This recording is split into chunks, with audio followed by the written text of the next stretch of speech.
Good evening. I'm going to call the meeting to order. Will the city clerk please call the roll? The record will reflect that all members of council are present. Mr. City Attorney, do you have a closed session report? Yes, Mr. Mayor, thank you. The council met in closed session, but prior to entering into closed session, it added the matter to its agenda under potential litigation under Government Code Section 54956.9B. It added a notice of violation from the California Coastal Commission dated October 5th, 2010, which was sent to the city. It was received by our office actually today, so it was after the agenda was posted. Action was needed prior to your next regular meeting. You added it to the agenda with a more than 4/5 vote, a unanimous vote, and that's consistent with the Brown Act. Other than that action, there was no reportable action taken in closed session. Thank you. Please stand for the Pledge of Allegiance, which will be led by Councilman Selich and followed by the invocation by Mr. Frank Carpenter. Please follow me in the pledge to our flag. Pledge allegiance to the flag of the United States of America and to the republic for which it stands, one nation, under God, indivisible, with liberty and justice for all. Please remain standing and bow your heads and join me in an invocation. Heavenly Father, we thank you for this fair city and these dedicated servants of that city.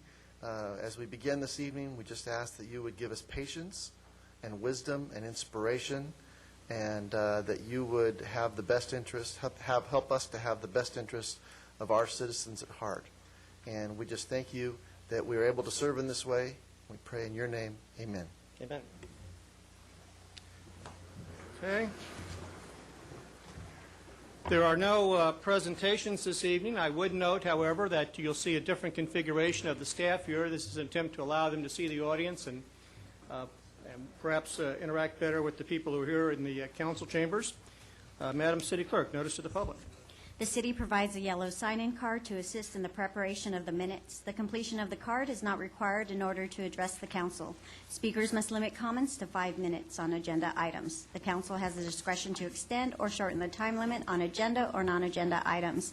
As a courtesy, please turn cell phones off or set them in the silent mode. Now is the time for council announcements or matters which council members would like placed on a future agenda for discussion, action, or report. Thank you. Councilmember Daigle. Yes, tomorrow evening at the Speak Up Newport meeting, it's going to be featuring the police chief. And among the topics of discussion of our new police chief is he's going to let us know a little bit more about himself, how he got to the point of being the chief in Newport Beach, what the community can expect of him, his assessment of the first few months in the position, as well as what he sees as some of the challenges of crime in this community, and the questions and expectations that the community has of him and the police department. And the Speak Up Newport meeting is being held at the the Newport Harbor Yacht Club. It's on Bayside Drive by the Balboa Bridge. And Speak Up Newport is a group that is committed to better public awareness and understanding, and they have a long history here in Newport Beach of measured discussion of the most important public policy issues of our day. So if I know I'll be there to hear from our new police chief. Thank you. Thank you. Councilmember Gardner. Nothing. Councilmember Webb. The sanitation district has a project that they were working on, a tunnel underneath the Santa Ana River, and that particular project has resulted in a minor settlement of the levees, and they're going to be doing some restoration work on the levees, in which the bike trail will be closed for probably, at least on the Newport Beach side to start with, will be closed for anywhere from 2 to 6 weeks, depending on how long it takes them to do the injection process that they're talking about. So that I just thought that I would bring that up if you're trying to ride your bicycle on the Santa Ana River levee on the Newport Beach side. It will be closed for anywhere from 2 to 6 weeks. Thank you. Councilmember Selich. No reports this evening. Councilmember Rosansky. Nothing, thank you. Mayor Pro Tem Head. One item, Mr. Mayor. At our last council meeting, we had a somewhat contentious discussion about the formation of a parking benefit district for Balboa Village at our study session. And council concluded at the end of that discussion that the item should be tabled, and Either I volunteered or they volunteered me to take point on that, to have another look at that whole situation. And I just wanted to confirm again tonight, for the benefit of our residents, that we have tabled that issue, and to provide an update for you about how I do intend to proceed. And that is to leave that item tabled and instead focus right now on a new vision, a revisioning of Balboa Village, so that we can come to an agreement. And when I say we, I'm talking about the citizens that live in the area and on the peninsula and elsewhere in Newport Beach, as well as the other stakeholders in the area, to try to establish a consensus for an identity, a sense of place for Balboa Village, what we really would like it to be when we look down the road another 5 or 10 years. And so I'm going to put some real energy behind getting that process moving. I'd like to see if we can get that concluded in the next, I hope not more than 6 months. It'll involve a lot of public outreach. And then promptly following that, we'll see what flows for the parking benefit district and what's appropriate to do in light of the vision that we've established for Balboa Village. So no need to be worried for now about the parking benefit district, and I have a lot of confidence that we'll come up with a conclusion even on that subject that will be appropriate for our citizens as well as the public at large here. So thanks a lot.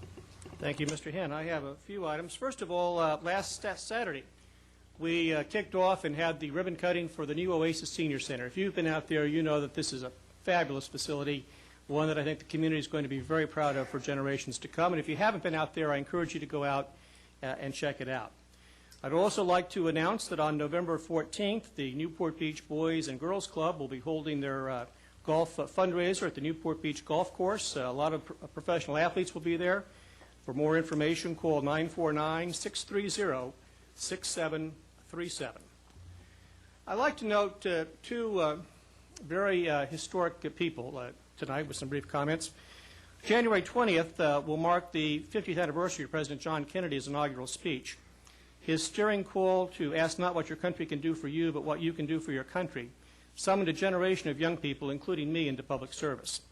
Perhaps less well known are the words that preceded that famous quote, wherein President Kennedy noted that rights come not from the generosity of the state, but from the hand of God. He noted that then as now, the torch of liberty was being passed to a new generation of Americans, and that each generation of Americans has been called to give testimony to its national loyalty, and the graves of young Americans who answered this call surround the globe. And then he noted that in the long history of the world, only a few generations have been granted a role in defending freedom in its hour of maximum danger. I do not shrink from this burden, he said. I welcome it. President Kennedy's words can challenge this generation of Americans just as they did in the 1960s. And in commemoration of this anniversary, I would like to refer to the Board of Library Trustees, the request that they develop programming for our community and our schools on the words, meaning, and history of President Kennedy's timeless challenge to the defense of freedom delivered that cold January day, 1961. February 6, 2011, will mark the 100th anniversary of one of the great presidents of the 20th century, Ronald Reagan's birthday. President Reagan restored America's faith in itself as he restored our nation's economy. His policies changed the course of our nation's history, and his personal optimism and good humor restored our confidence in our country. On the world stage, President Reagan, clear about where he stood, pursued a course that led to the liberation of hundreds of millions from the slavery and tyranny of dictatorship. Indeed, not since World War II have so many achieved freedom because of the policies of one man. As President Reagan said, we came to change a nation, but instead we changed a world. As our governor and our president, Ronald Reagan was well known and beloved by the citizens of Newport Beach. He received overwhelming majorities in the 1980 and 1984 elections and was frequently in our city, where many today still remember him personally. To recognize this great American and to provide a touchstone for future generations to understand our history and the accomplishments of this outstanding leader, I am referring to the Parks, Beaches, and Recreation Commission a recommendation that a suitable park be named after President Reagan as part of the centennial celebration. My preference would be to name Bonita Canyon Sports Park after President Reagan, but I believe this idea should be heard first at the Commission. I'm also requesting staff to bring back an action item to create a Newport Beach Ronald Reagan Centennial Commission, which will be charged with raising private contributions to change the signs and provide a suitable memorial at the park. This is similar to the action taken by the City Council in the creation of the 1-1 Memorial Committee. Ronald Reagan Sports Park will provide a living tribute to a great American and become, as Reagan said, because, as Reagan said, freedom is never more than one generation away from extinction. It will remind future generations of the difference one man can make. This is not a partisan proposal. Indeed, Reagan has become post-partisan, recognized by all Americans as a truly historic president. We'll now move to the consent calendar. All matters listed under consent calendar, items 1 through 14, are considered by council to be routine and will all be enacted by one motion in the form listed below. The city council members have received detailed staff reports on each of the items recommending an action. There will be no separate discussion of these items prior to the time the council votes on the motion unless members of the council, staff, or the public request specific items to be discussed and/or removed from the consent calendar for separate action. Members of the public who wish to discuss a consent calendar item should come forward to the lectern upon invitation by the mayor and state their name and item number. If the optional sign-in card has been completed, it should be placed in the box provided at the podium. Thank you. Items to be pulled from the consent calendar. Mr. Selich. I have none. Mr. Rosansky. None, thank you. Mr. Head. And none for me. Councilmember Daigle. Number 8. Number 8. Councilmember Gardner. None. Councilmember Webb. And I have none. Staff, do you have any items to pull from the consent calendar? We were going to pull 8 as well, so that's all. Okay. Does anyone in the audience have any items in the consent calendar they would like to see pulled?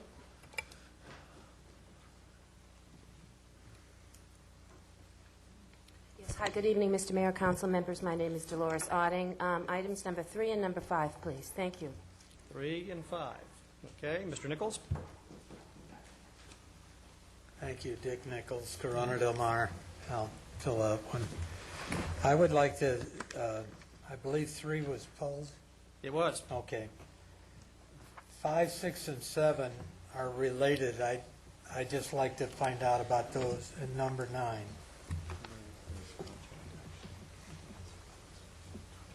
Anyone else? All right, let me bring it back. Is there a motion? There is, Mr. Mayor. I move approval of the consent calendar, items 1 through 14, except for items 3, 5, 6, 7, 8, and 9. All right. Is there a second? Second. Any discussion? Seeing none, please vote. Motion carries unanimously. Item 3. Mr. Mayor and Council, this item for the folks at home is the introduction of an ordinance relating to the civil service system. Thank you. Ms. Otting? Hi. Thank you, Mr. Mayor. Hi, my name's Dolores Otting. I live in Newport Beach. Item number 3, I am under the impression that item number 3 was advertised in the newspaper, and item number 3 is before the City Council tonight on the consent calendar because it's part of Measure V, and that was the reason why we went through the whole charter, was to change, that was some of the reason, was to change the civil service way that we do things. My concern number 1 is that if it's important enough to be part of initiative on the ballot to be voted for, if it's important enough to be advertised in the newspaper, then it should be important enough to not be on the consent calendar. And it always surprises me as to how we do this. This is going to be a municipal code ordinance and change, which is a big deal. And so do we take the ordinances and throw them up in the sky, and we have 3 piles? One says consent calendar, one says current business, and one says public hearing, and then figure out where they land? Because I don't know the rhyme or reason as to how this is done, and I think the public deserves some kind of an explanation on it, because it is important. On the agenda, it concerns me because so if somebody was to look at the consent calendar online, and they would see that it's an ordinance for adoption, which means that it's already had its first reading, but it hasn't had a first reading. So it says under there that there's a first reading, but I think that this is causing some confusion to the public, and I don't know why we have to rush it along, because another question I have is if Measure V passes, don't we have 30 days before we have to initiate any types of changes? Because that's never been explained. So my concern is that I think that we need to reintroduce this properly on the agenda as an item for the first reading, and perhaps it might not even be on the consent calendar.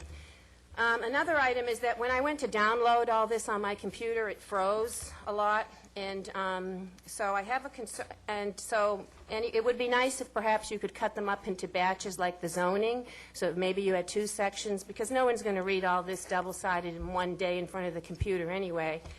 And then when you use the gray on gray, you can't read it.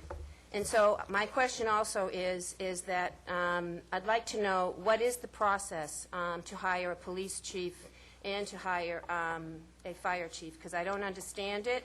And what I think I'm reading, and maybe it's always been this way, but it's that the city manager gets to pick the person. Do they then come to you afterwards? And I don't know why we didn't change that, because I think that the city council people that we elect need to have a little bit more input as to who runs our 2 biggest departments. I'm not comfortable with it. And that's a reason for me right away to vote no on V. So I'd like to have this thing reintroduced properly. Thank you. Thank you. Are there any other speakers who'd like to speak on this matter?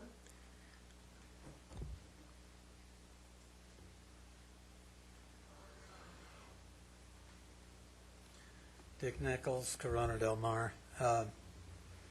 My little comments are basically follow hers relatively, and that is, this seems to be just one portion of your Measure V, and I didn't even know that it was connected. It obviously is if it's replacing part of the municipal code, but you're talking about 110 pages of staff report and so forth that was released to the public just 2 days ago. So I think this is a little more than what we can digest completely. It certainly would help to have some understanding of this and why this is even being replaced.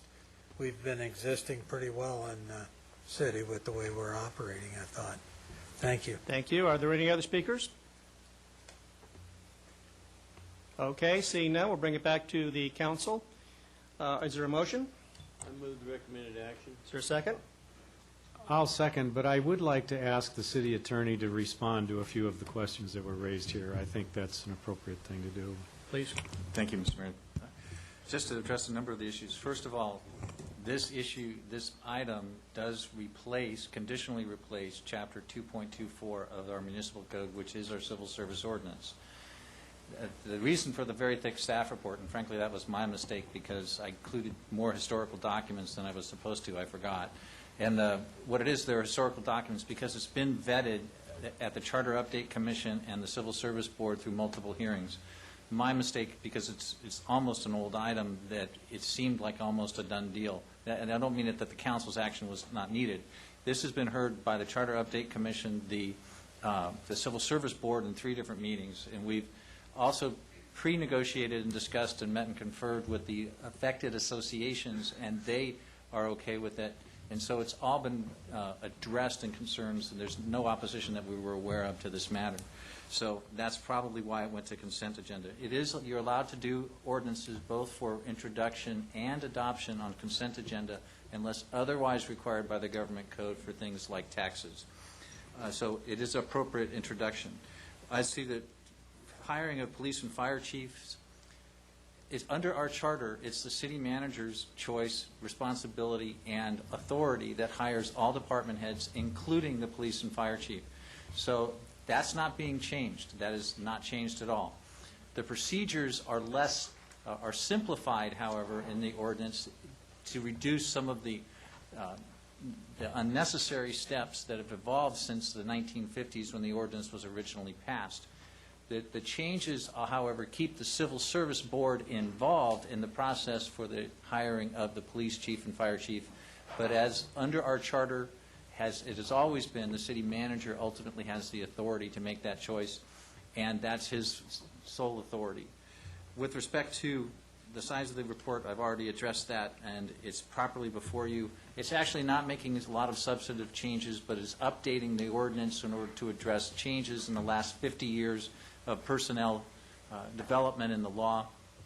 And It's been worked out through the Civil Service Board and all the different associations. And David, tonight is the first reading of the ordinance. There will be another reading at the next council meeting? Correct. Tonight is first reading and introduction. So whether it was on the consent agenda or not, it constitutes the first reading of the It's still the first reading, so you will have it before you again on the 26th, at which time, if it's your choice, it would be adopted conditionally upon the passage of Measure V, and then it would not take effect until 30 days after your adoption, and then during which time Measure V may or may not have passed. Thank you. Any other council comments? Seeing none, please vote. Motion carries unanimously. Thank you. Item 5.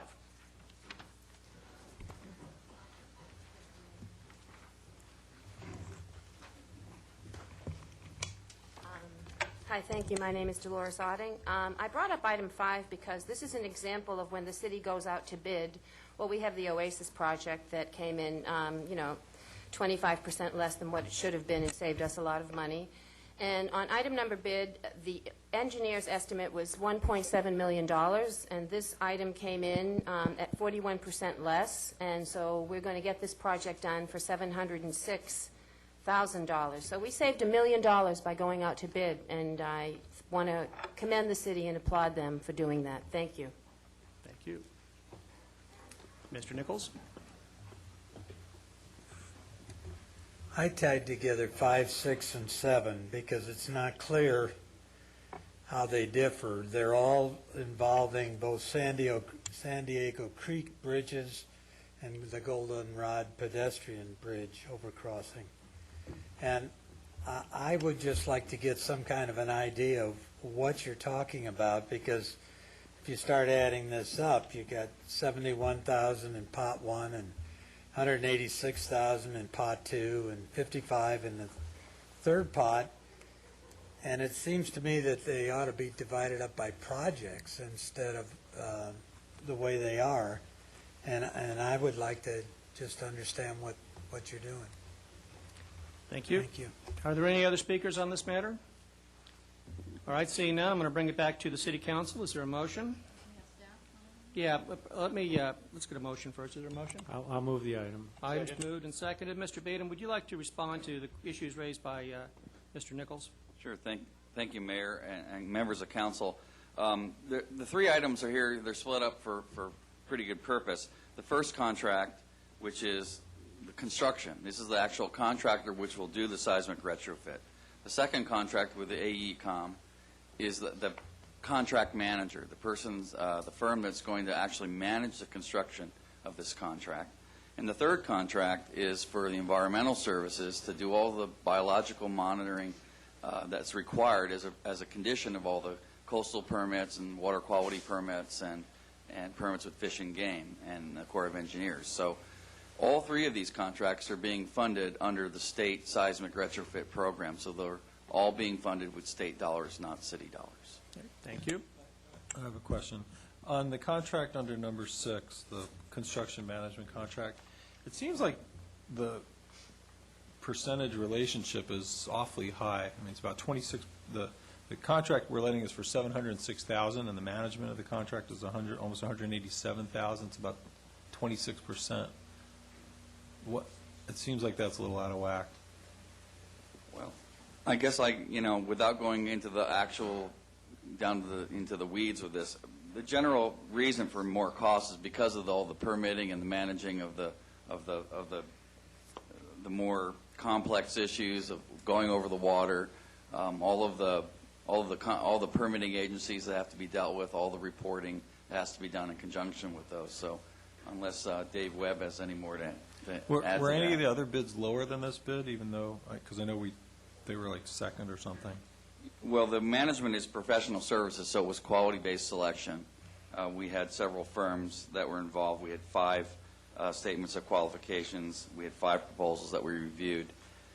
We essentially picked by quality-based, and then we negotiated the cost based upon what we saw as the appropriate tasks and hourly rates, market hourly rates. So none of the other firms gave you a price? I don't believe so, no. We haven't changed the F-14 policy, and I believe that's something pending still. Further comments? Seeing none, please vote. Motion carries unanimously. Thank you. Item 6, Mr. Nichols, did that satisfy your interest on that item as well? My particular interest was, what are they, I don't understand what you're doing to the bridge, the footbridge. I mean, you're not replacing it, obviously. Come to the podium. You're on TV, and they want to hear you at home. Excuse me. My interest in the footbridge is just what you're doing with it. I doubt whether you're going to tear it down and put it up for anything like this kind of money.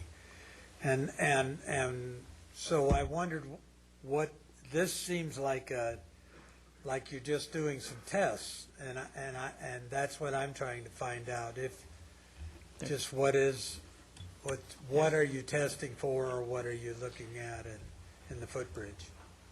I think that one of the ways you can solve that problem is go by the Public Works Department and ask to take a look at the plans, and they'll be able to explain it to you. But yes, we definitely are not tearing the whole bridge down and starting over again. It's something that's going to take place to modify it, to make it structurally sound so that it doesn't fall down in a normal earthquake. So this is for earthquake protection, all these? That's what seismic usually means. Yes, I understand that, but it wasn't clear that this was strictly for seismic work, or at least did not in the way I read it. Let me quote what was in the staff report.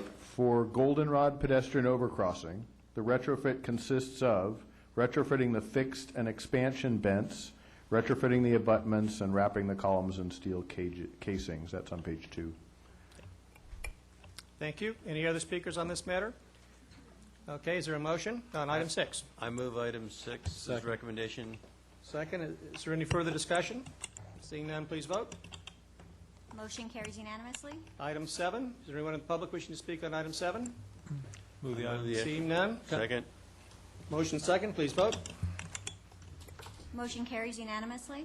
Okay, item 8. Councilmember Daigle, you pulled this item? I have a few narrow questions. Councilmember Daigle, would you like to do that before or after? We have a staff probably presentation. Yeah, I think it's just really a couple questions. You should be able to handle them pretty easily. When I look at the staff report, it indicates that it was decided by staff and the building committee to contract out plan check. When did the building committee meet to discuss this issue?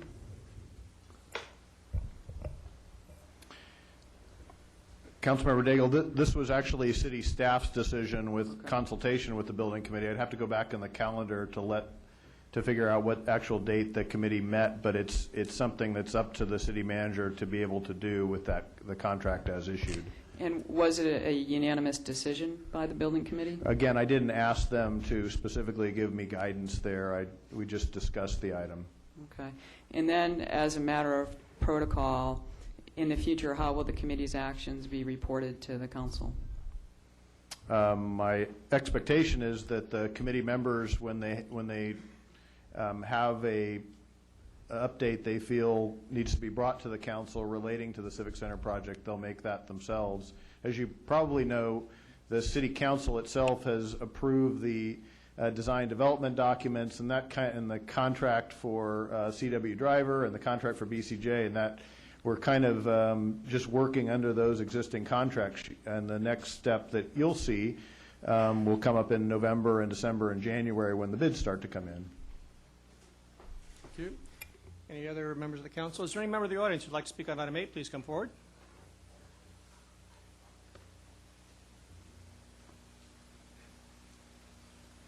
Hi, thank you. My name's Dolores Otting. I live in Newport Beach. I could be wrong on this, and you can refresh my memory and correct me, but I'm under the belief that the building committee is the ad hoc committee that meets behind closed doors, and so, Leslie, that's probably why you didn't know when it met, and they've been doing that for a while. I'm here because this was a $48,000 contract that started in March 16th of 2010 and has grown to over $500,000. And when you look at the May 25th contract, what's interesting about it is that this I found to be very interesting. There's a gentleman named Mr. Harrison that used to work with Wildan, okay? And it says in 2008, the city entered into an on-call professional services agreement with Willdan Incorporated to provide inspection services on assessment district and capital projects. Mr. Harrison provided the city with excellent underground utility assessment district and project inspection services under the agreement since 2008, and staff would like to continue using Mr. Harrison's services on assessment districts and construction projects. If you ask the Peninsula people, some of them haven't been happy with what's been going on down there. In order to accomplish this, as well as to continue to supplement engineering management and staff support for delivery of the various capital problems, staff is recommending approval of Amendment Number 1 with Anderson-Penna Partners Incorporated. So evidently, we must have loved this guy, Mr. Harrison, so much that we decided that we would go to business with Anderson-Penna. Now, Anderson-Penna got $48,000, and then Amendment Number 1 was for $223,000, a cap of $223,000, and then they could go into the CPI budget for another $200,000. So that comes up to $423,000 plus $48,000 more is going to be $461,000 approximately. Excuse my math, I'm very nervous. So what happens is all of a sudden, now we have another amendment, and this, thank God, was because the Register did a story on this. And I guess they asked Jay Albatraz if he, and this is for a contract, so we have a subcontractor named Anderson-Penna, whatever his name is, or them. It's not a them. It's a DBE. It's a disadvantaged business enterprise, and it's woman-owned. And so basically that they can't have a wealth of more than $750,000 besides their property, and they can't make more than $22 million in 3 years. The bottom line to this is that in the paper it said that Interwest was hired as a subcontractor of Jamboree consultant Anderson-Penna, which already had a contract with the city. It's a tactic that has been used before by the city, Mr. Badham said. And I'm kind of curious as to how often this tactic gets used so that the public doesn't even know what's going on. And I'm guessing that because Mr. Albatraz is going to be leaving at the end of the month, and because Mr. Lipo already left, that we're really going to be combining the building and the planning department, although that's not official, but it doesn't take a rocket scientist to figure out that people on the council have wanted to do that for a couple of years. So my concern with this agreement is that it started at $48,000 and it's gone up to over $500,000 without a bid. Now I know this comes under that F-14, that wonderful policy that calls it professional services, but in the meantime with this economy and how we're penny pinching and how we're wanting to put meters in front of people's homes that's going to be postponed for 6 months, I would think that we would want to go out to bid on as many projects as possible to save money, especially since we saved $1 million on item number 5, okay? And I have a problem with wanting to go with the company because there was a person that was so wonderful. I don't think this is the way we're supposed to do business. I have a real problem with the fact that we're doing business this way. And if we think Interwest is so wonderful, why didn't we hire them directly? Why are we paying Anderson-Penna to manage them?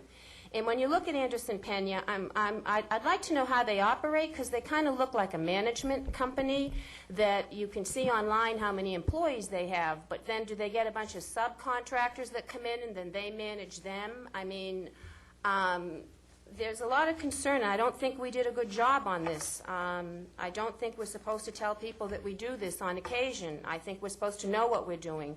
And again, I'm going to register my disappointment that the building committee still meets ad hoc behind closed doors, and I'm going to register my disappointment that we still have a policy called F-14 that says that we don't have to go out to bid and that contracts can grow and multiply from $50,000 to $500,000 with the public not being involved. Thank you. Thank you. Any other speakers from the public? All right, seeing none, let me bring it back to the council. Mr. Kiff, do you want to respond to some of this? I do, Mr. Mayor, and I'm going to turn it over to the Public Works Director. And I apologize that we continue to disappoint Ms. Otting, but this is a quality-based selection associated with Anderson-Penna, and Ms. Otting continues to confuse, I say that respectfully, a low-bid public works project like I'm going to slurry seal the streets. Then you do go to a low bid, but you don't want low bid plan checking a project or designing a flood control channel or any type of professional services like that. You need the most qualified one to do that. That's state law. That's also what's in F-14. With that, I'll turn it over to the Public Works Director to tell a bit more about how this worked out. Thank you, Dave. Mayor and members of council, we just put together kind of a quick little graphic to kind of hopefully make it so folks can understand how this contract works. Just as a way by history, you already see this in your report. This is all totally per the council policy F14, so it's fully done under council priorities. It's a quality-based selection process. We had 5 local firms that were involved. Anderson-Penna was selected as the most qualified. On March 16th, we entered into a contract not to exceed $48,000, and it was executed by the city manager and myself as per F14 because it's under the threshold amount that requires to go to council. At some point in time, and as Ms. Otting referenced, in the previous contract with Wildan, we had an individual that was doing a lot of our assessment district inspection work. We wanted to keep the continuity of that individual in this work. To change people in between would not make a whole lot of sense because we would waste a lot of time and effort getting back up to speed. So we certainly wanted to stay with Mr. Harrison as he was a new employee of Anderson-Penna. So we asked council to approve expanding the contract. We also realized that with the retirements, the recent retirements we had for budget cutting, we also wanted to continue moving our projects along. So we also wanted to have some kind of ability to hire supplemental staff to keep those projects moving forward. And now more recently, we were asking to kind of round off that cap to $500,000. And essentially, how do these contracts work? Well, I kind of mentioned it. The ebb and flow of work goes up and down, but our manpower is fixed, and we still want to keep our projects moving forward. So we enter into these on-call agreements, and we have them for engineering, we have them for project management, construction management, inspection, plan check, traffic studies, all kinds of things. And they're very useful, and it makes it so we don't have to hire staff. And when the project's done, we get rid of them. We don't have them anymore, and they're not a burden on our M&L. So each contract has a cap, and then we bring it to council, and then there's certain work scopes that come in within that contract that are approved by staff on a time and materials basis. And each one of those tasks might be approved and assigned to various budget items, projects, or activities that are within the city's approved budget. And just to do a little graphic, if you kind of picture the whole $500,000 as a pail, as a bucket, and I also want to note that there's been some reference to the Jamboree Road widening project. I don't know where that came from. It's kind of it's a separate contract that we entered into. We did hire Anderson-Penna through that contract. It was a selection process with Caltrans, and it was a whole nother issue. So if you want me to go through that, I can kind of refresh you on that as well. But I just wanted to be clear that the Jamboree Road bridge widening project has nothing to do with this contract. So if you look at it as a bucket, here's what we first put in the bucket: assessment district fees. This is the inspection work so far to date, $60,000 and some change for assessment district services. That is charged to the assessment districts, but it kind of fills part of our bucket of the $500,000. The next thing that we fill in the bucket are encroachment permits. Quite often we have a lot of different encroachment permits going on, whether it's development or whether it's telecommunication companies wanting to put up cell towers, or if it's underground wires, the next G installations, whatever it is. And quite often we need to be able to respond, and we don't have enough staff. We do bring in additional staff to monitor this stuff. And these are essentially charged back to the customer because these are direct service fees. We also have an entry here for CIP. And as I said before, there's overflow. If we want to deliver a project and our staff is busy and it's time critical and we need to move forward, and such were the cases in the Peninsula Point Water Project and the Central Balboa Water and Sewer Project. These are projects that needed to move forward quickly in advance of the assessment districts. So we did get some outside help, and that goes in the bucket, and so now we're up to $71,000. Then there's miscellaneous engineering support. These are things that kind of aren't really in the CIP budget, but things like PCH relinquishment, making sure our ADA is compliant, design standards for various things. So we hire additional engineers to kind of work on these projects that don't ever seem to get done, because we're so busy with other projects and to supplement our staff. And so there's another entry into the bucket. So far today, we have $104,000 and some change in that bucket. And as I said before, these are time and materials contracts. So, you know, it's not like we automatically give this money to Anderson-Penna. We didn't cut them a check for $500,000. So far, they're billed up to about $104,000.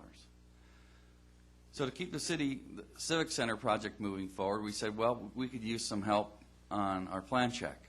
And because of the fact that our design team is in San Francisco, and the fact that this is probably the largest project that we've ever done in the city, we didn't want to impact our day-to-day services. So we decided to contract out the building Civic Center plan check, and that's another $125,000. However, I think we're probably going to be way under that.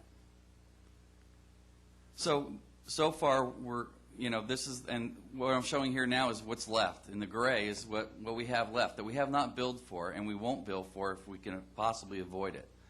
So if you back up, we're probably at about $229,000, give or take. Hopefully, we don't have to spend the whole $500,000. So that's essentially how this works. And Lisa Penna is here from Anderson-Penna.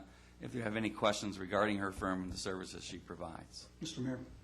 Mr. Selch. Yeah, let me make a couple of comments in regards to the Civic Center project. I'm chairman of the building committee. Council members Rosansky and Webb are also on the committee. We were consulted by the city manager on this, and in fact, I'll say before he even consulted that I had encouraged him to look to outside plan checking for this project to keep it on schedule. That's one of the charges of the building committee. We were concerned about that. There is a cost associated with it, but I'll remind you that not only is it important to stay on schedule for these Build America bonds, but in-house plan checking is not free. There's a cost associated with it. So when you look at the total scope of what we're doing, it was our estimation that we are in a much better position to stay on schedule to do the outside plan checking. When they came up with the consultant that was in San Francisco, it was right where the architect is designing the plans. It seemed to be the most cost-efficient way for us to keep this project on schedule. Thank you. Any other comments? Is there a motion? Mr. Hand. I have one further comment. I'm not a member of the building committee, but I am very much interested in this project staying on schedule. The last estimate that I looked at was that the availability of using Build America bonds for the financing of the Civic Center was worth probably $500,000 a year in reduced interest cost on that borrowing if we make the deadlines we're associated with. So it seems well worthwhile to provide ourselves some additional assurance to that effect. Thank you. Mr. Whip? I'm either going to second the motion if it hasn't already made, or make a motion for... All right, if there's a motion, is there a second? Seeing no further discussion, please vote. Motion carries unanimously. Item 9.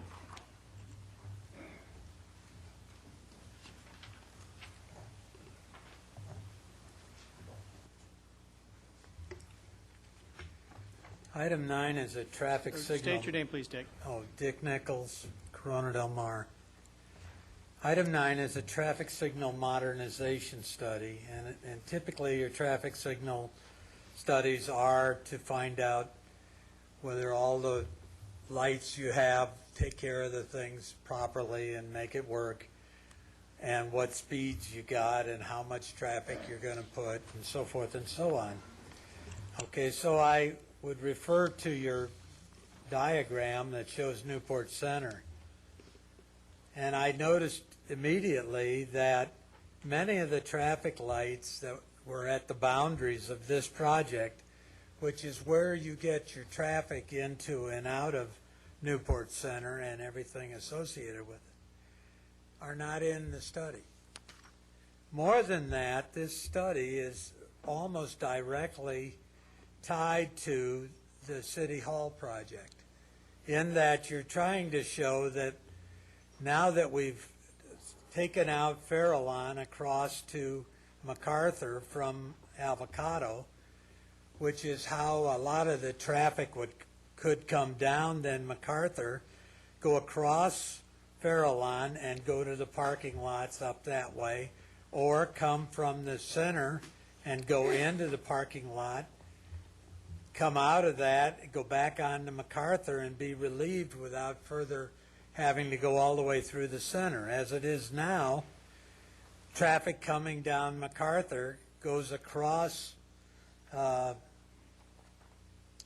San Miguel, goes to the center, has to go down some street in the center to Farallon, and then back to Avocado, and then into the parking lots, as I understand it. And in fact, at one time, you were talking about putting a abutment across Avocado so that wouldn't go through north and south. That, I don't know whether it's still in, but all of these traffic lights are missing. The one at MacArthur and Coast Highway and into the center, Coast Highway at Avocado. Many of the traffic lights that appear to be there are not shown, and it's not clear what you're using the cameras for. What I'm asking is that these be included, and that I believe that the Farallon Drive extension over to MacArthur should be included in here as an alternate, just to see if that handles the traffic. Because so far, the ways that you have explored haven't done very well. And number two, why isn't this traffic study been done prior to our construction at this point? We're way into construction, and now you're considering how you're going to get the traffic around and into the city center and so forth, and get it out, and at what times a day. This seems like we got the foot away from the problem, and this is something that should have been done long ago. Do you want to ask me any questions? Thank you. Next speaker, please. Hi, my name is Dolores Otting. This caught my attention because it says that now we're going to waive, this item is for, the traffic signalization, and now we're going to waive Council Policy F14, and we're just going to approve a professional services agreement with ITERIS of Santa Ana. And one of the things about life and people is the fact that with all these things, you can develop a scope of work for professional services also. Just like you can develop a scope of work for how they're going to slurry sail a street, you can take someone's brain and use it to their best ability, and you can actually develop scope of works for, for professional services. So in this economy, you could get the professional companies to come in and give you, maybe it wouldn't be a bid, but at least you would have something to put out there for them to compete against so that you could get a good price. And I'd like to know why we, so does this mean that because we waived Council Policy F14, we didn't go out to 4 other companies to see what their price was, and we just picked ITERIS to do this at $155,000? I'm, again, confused, and don't worry, Dave, I'll be confused for the rest of my life, okay? But that's all right, you learn that way. No, I just didn't want you to be disappointed. Well, I'll be disappointed, too, in some things, okay, Dave? She didn't but hear in the your answer meantime, I'm not going to stop thinking that we could save money by implementing some of the brains we have in the city to come out with some scope of work ideas as to how to get some of these professional services done at a savings to the taxpayers. Because even though the state unemployment is probably at 10%, it's more like closer to 15% because a lot of people have fallen off the grid. So we have some dire times ahead. Thank you. Thank you. Are there any other speakers from the public? Seeing none, I'll take it back to the council. Is there a motion? I move the action. Is there a second? Second. Is there any further discussion? Well, I think it probably is worth just a little bit more discussion here. I do have a question of my own. It seems to me when we first started this traffic signalization, we did conduct I'm not sure if it was a full-blown bid process, but I thought I recollected something like that. And so I think these people were selected in a competitive process, at least at the start, and this is kind of a follow-on. So is this contract basically priced consistent with prior contracts? And I'll let the Public Works Director chime in here in just a moment, because this may help answer Mr. Nichols' question as well.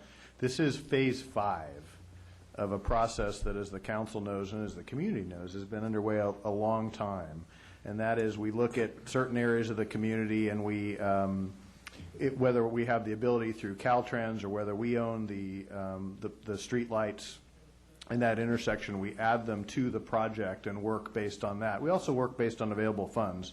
So we're headed towards, I think, Phase 5 of a Phase 9, of a 9-phase project. So the other thing that Mr. Nichols raised, too, is I think he was confusing the traffic study associated with the Civic Center project, which was done. It was done as a part of the environmental review process and certified about a year ago now. Very detailed traffic study that involved the widening of San Miguel, and in effect, San Miguel is being widened right now. So this project itself is just modernizing the traffic signals, and I'll ask Steve to chime in about the bid process, or correct me. Well, thank you, Dave. I think the city manager has it right. This is because it is the fifth phase of a longer process, and I think Councilman Henn, your recollection is correct. We did have a process, and we did select ITERIS through a very rigorous process, as well as the design of the traffic management system, the modernization system that we've put into place. Since this is the fifth phase, I think a lot of the intersections that Mr. Nichols were referring to have already been handled. All of the signals on Jamboree, all the signals on MacArthur, all the signals on Coast Highway have already been dealt with. And as to the placement of the cameras are, we're very judicious on where we put these cameras. They're very expensive. We don't want to put too many of them there. We try to put them in locations where we can zoom and see other intersections without having cameras. And the whole purpose of having the cameras is really just to monitor flow and be able to make adjustments on the fly. And one of the critical areas here is Fashion Island and Newport Center in general, where there's a lot of special events. So this tool will become very useful, especially during those special events, so we can make adjustments to the signals to improve operations. Thank you. Any further questions? Seeing none, please vote. Motion carries unanimously. Okay, we're now ready for oral reports from city council members on committee activities. Councilmember Dagan. None.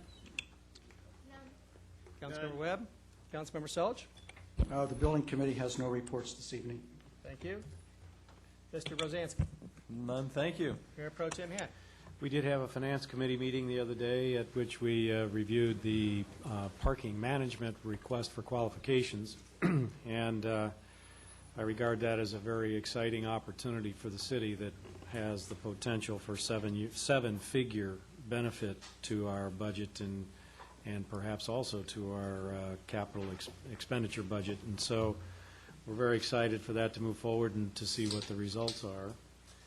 And then we reviewed a couple of other expense items, and so it was a fairly short meeting.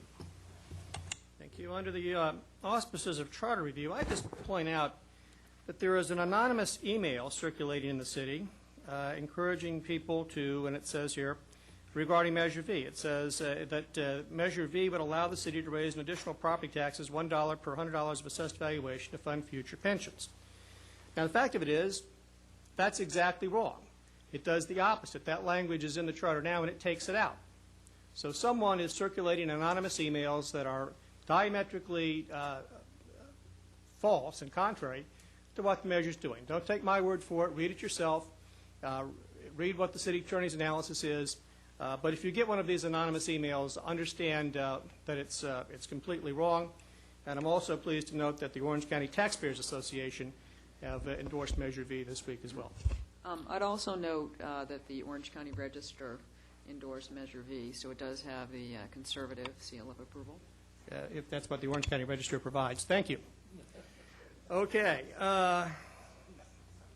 Let's see here. Public hearings. Item 15. Mr. Mayor and council members, this is a reconsideration of a project on Cliff Drive, also called the Colnago property. Patrick Alford is going to do the presentation. Mayor Curry, members of City Council. At issue is a modification permit that the City Council saw in July. It was brought to the Council on Appeal after being denied by the Zoning Administrator and the Planning Commission. The modification involves a outdoor room and fireplace that was built without permits that encroached into the rear and side yard setbacks. This is the site plan. The structures in question up here, this is the rear property line, side property line, and this is the rear yard setback, and this is the side yard setback. And the outdoor room encroaches into the rear setback here and the side yard setback in this area. This was denied by the City Council in July, and in August, the applicant asked the Council to reconsider and set it for hearing this evening. This is a blow-up of the area as originally proposed. You can see the encroachments. And in September, we received a revised site plan from the applicant. And as we indicate in the staff report, and as you can see in this diagram, they involve demolition of the exterior walls of the outdoor room and relocating them outside of the setback areas. Now, there is the outdoor fireplace, which still encroaches into the rear yard setback. This is a elevation showing the fireplace. Essentially, as modified, this is the only structure that would require a modification permit. Here's a photograph of the structure. It is worth noting that under the zoning code proposed tonight, that this type of encroachment would be permitted in a rear yard setback if it was at 6 feet, but this structure currently is about 13 feet 3 inches tall. So, excuse me, Patrick, I have yes. a question. Is that wall on the left something that's going to have to be removed? This wall? Yes. Yes, I believe that is this wall here. Okay, so that we're not looking at... Yeah, actually here. Yeah, okay, that's the wall that would have, that's something that's going to have to be removed anyway. Yes. Okay. And the second question, the photo of the, 6 feet would be what, to the, right above the fireplace, or would it be up to the mantle, or where would about, approximately? I believe approximately the mantle place. Okay. And the other part of it is necessary for what, fire purposes or something? Is that a chimney? The chimney? Uh-huh. Well, I discussed it with the building department, and this is supposed to be a gas-only fireplace, and so I believe that if there is any type of chimney or flue, it's ornamental, because the building department indicates that it's certainly not necessary to vent any smoke or gases from this. Well, as indicated, the modification now is only for the outdoor fireplace. And in order to approve the modification, 3 findings had to be made. One, we briefly called the practical difficulties finding, which basically states that if you strictly apply the code, this results in a physical hardship that is inconsistent with the purpose and the intent of the code. We believe that this finding can be made mainly because in 1995, the city approved a deck to exceed the height, and basically, let me just quickly show, it's basically in this area here, it's a triangular portion, and it was approved with the express purpose of allowing the rear yard area, which is restricted by topography, to be usable. Now, we feel that if you strictly were to apply the code, that would preclude any type of accessory outdoor structure you commonly find in rear yard areas. And therefore, if you were to not allow the fireplace, then essentially you'd be going against the purpose and intent of the code as it was enacted by that earlier modification permit. The second finding is a compatibility finding. Basically, it has to show that the proposed modification is compatible with the existing development area. Time out. Yes. I'm having trouble following this. An earlier council gave them this deck so that they could have a substitute for their topography. Okay, so they got compensated. I'm not quite sure why that then makes them entitled to further compensation simply because we've already compensated them?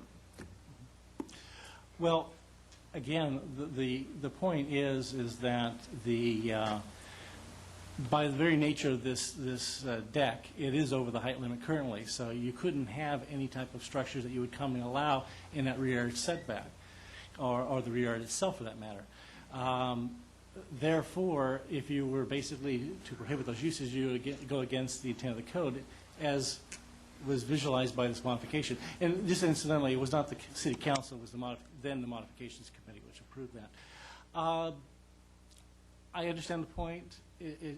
Basically, I think this is a matter of due process, and in essence, now this modification could be construed as an amendment to that earlier modification to allow further clarification what type of structures could be allowed on that deck. All right, resuming with the compatibility finding, with the exception of its location and its height, this is a accessory structure that's commonly found in the rear yards of residential areas within this neighborhood and throughout the city. It is really indistinguishable from other types of development in the area, with the exception, again, of the height and location. And therefore, we don't see any real compatibility issues with allowing this type of structure. Now, finally, there's the public safety finding, and basically, this is not going to be detrimental to any property improvements in the neighborhood. Now, this is going to be a gas-only type of fireplace. It will not emit any fumes. It doesn't create any issues dealing with public safety access. And essentially, because of the location and topography and landscape in the area, it's probably not going to be visible to the surrounding area. Now, the fact is this was done without permits, and so the structural integrity of these improvements are in question. Therefore, in order to make this finding, we have added a condition basically requiring them to expedite and submit for plan check within 30 days and obtain a permit from the city within 90. We feel if they go through the process, we can properly check out the structural integrity of the building, make corrections as necessary, and we can make the public safety finding. So that concludes my presentation. I'd be happy to answer any questions. I have a Thank few you. more. Councilmember Gardner. It's not visible. However, we have a letter here from Mrs. Riddle. Mrs. Riddle, who has is it visible from her property? The property? I'm afraid I can't say. Okay. I've not been to that property. So I Her couldn't say. property is just down slope towards Avon Street from this property, so that the fireplace is within 5 feet of her property line and the rear property line here. There's nothing on her property right now except trees and brush. Nancy, I visited the property today and took a look at the back there, and at his back fence, the property drops off steeply. So granted, if you were standing at the very top of her property and hanging onto the fence, because you'd fall down the hill, literally, you would see the structure.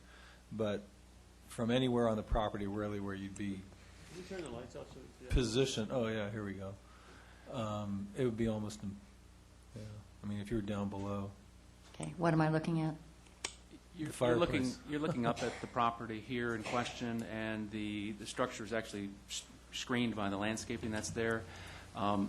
The Riddle property is actually that slope in the foreground here, and in talking to Mr. Riddle, I think Mrs. Riddle's son, they do have plans to develop that property at some point in time, and he expressed some concern about the proximity, although I indicated that he needed to put a letter into the record if he wanted that to be registered here, but so that may be of concern or for consideration by the council.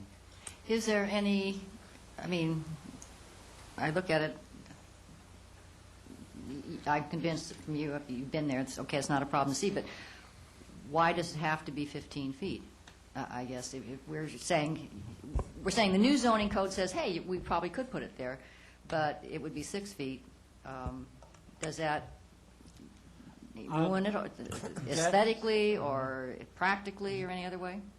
Well, it's going to have to be modified to a certain extent now because the roof is going to be pulled back. And as I indicated, it doesn't appear that this chimney, which actually covers the bulk of the height is actually functional. It might be just more for aesthetic purposes.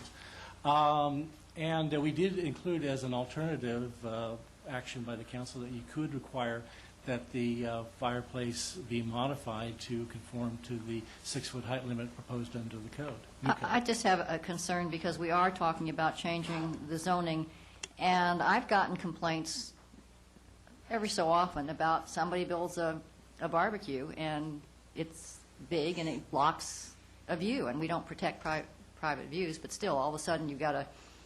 So are we setting a precedent by saying, yeah, you can build this one for 15 feet even though you didn't have a permit, or maybe it should be only 6 feet just to be it, but Well, again, I was out there. I think that any view that they would have from the lower property, I mean, the fireplace, if you were looking uphill, would just blend into the house and the other structures there. So it's not a matter of, well, it's blocking my view of something that I could see because of the sky or whatever else is going to be well above it. So, I saw it myself. I wasn't that alarmed. I understand that it doesn't block the view, but I guess I'm a little concerned that we're saying, yeah, well, some of you can have 15-foot high barbecues and some of you can have 6 feet high barbecues, and that makes me a little bit uncomfortable as far as a precedent. Well, I guess one thing that would concern me a little bit is that we're talking about above the deck. Now, depending on where you look at where the deck is anywhere from about where the back of the fireplace is. It's the deck is maybe 4 feet above grade, and if you look at the lowest spot, it's 10 feet above grade. So that when you start talking about 6 feet, are we talking about 6 feet above the deck, I believe, as opposed to what is actually the grade in the rear yard setback? It's substantially higher than just 6 feet. If I may just quickly add that one, the question about setting a precedent, each modification is unique and has to be looked at in terms of the circumstances of that particular property, and you really can't use one modification as setting a precedent for a future one. Regarding Councilmember Webb's comment about the elevation, it is correct. When we're talking about measure, we're talking about from basically the finished deck. The current, the zoning code proposed later on the agenda doesn't really specify where the measurement is taken from accessory structures. Current code is from natural grade, and as I say, the deck itself is above natural grade, and it was approved that modification permit. So then anything on it, of course, is going to exceed that by whatever distance it is to the natural grade plus the height of the structure itself. Councilmember Deagle. After spending more than a couple years on the zoning committee, can you make the findings?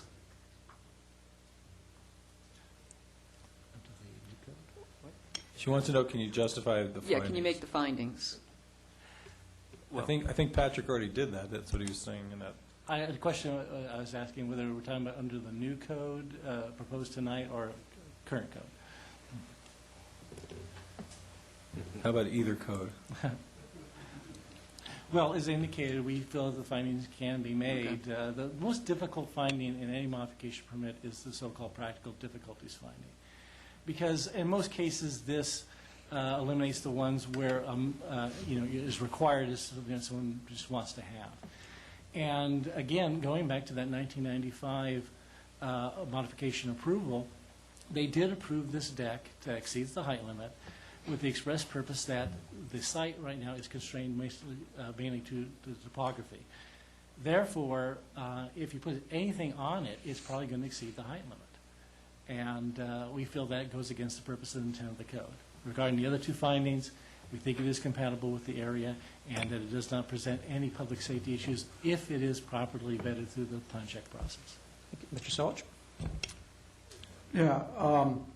As Patrick said, each one of these is a unique set of circumstances, and I think you have to look at practicality in looking at these as well as looking at the code. And if the property next door was at grade or was above it in a way that the structure was blocking a view or something, I think I'd take a different attitude towards it. But given the orientation of the property below and where the structure is, and it really doesn't have any negative impact that I can see on the property below. So, I think I concur with Councilman Rosansky's conclusion on it. Okay, thank you. We are in the public hearing. Let me invite the applicant to come forward if they would like to make some comments. Please state your name. Good evening, Mayor Curry, members of City Council. My name is James Person. I represent Mr. and Mrs. Antonio Cagnolo, who are in the office. It's Cagnolo, Mr. Kiff. And Mr. Bror Monberg, our architect, is also here. Let me just say that the project before you is substantially different from what it was in August. Mr. Cagnolo made and is going to make some substantial changes in terms of demolition and have to do a substantial demolition. In terms of conditions, we agree to all of them. However, we feel that condition number 9 is a little bit tight in terms of the timing. And the reason for that is that we have to do substantial modifications to and new calculations for the structural, and would appreciate 45 to 60 days. So, but other than that, Mr. Cagnolo is in total agreement with the conditions. Thank you. Okay. Are there any other members of the public who would like to speak on this matter? Please come forward. Okay. Seeing none, I'm going to close the public hearing and bring it back to the City Council. Mr. Rosansky. Yes, I'll go ahead and move the action with the change to that was requested by Mr. Person of 45 days, I think it was. Motion, is there a second? Motion and second. Is there any further discussion? Was staff clear on the action? Yes. Okay. Seeing none, please vote. Motion carries unanimously. Thank you. Item 16, zoning code update.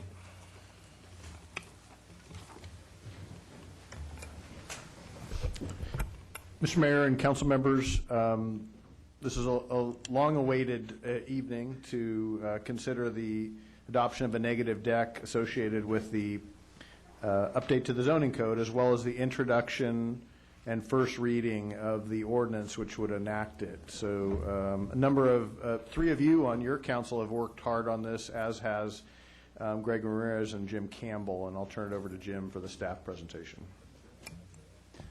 Thank you, Dave, for filling there. And you're right, we have been working on this for about 3 years. And what I wanted to start off with is why we're doing it. It's because of the comprehensive update of the general plan in 2006. As you all know, the zoning is the primary tool to implement the general plan. And I wanted to also note that this is a comprehensive rewrite. So the draft code that's before you for introduction this evening is we're in essence replacing the current zoning code.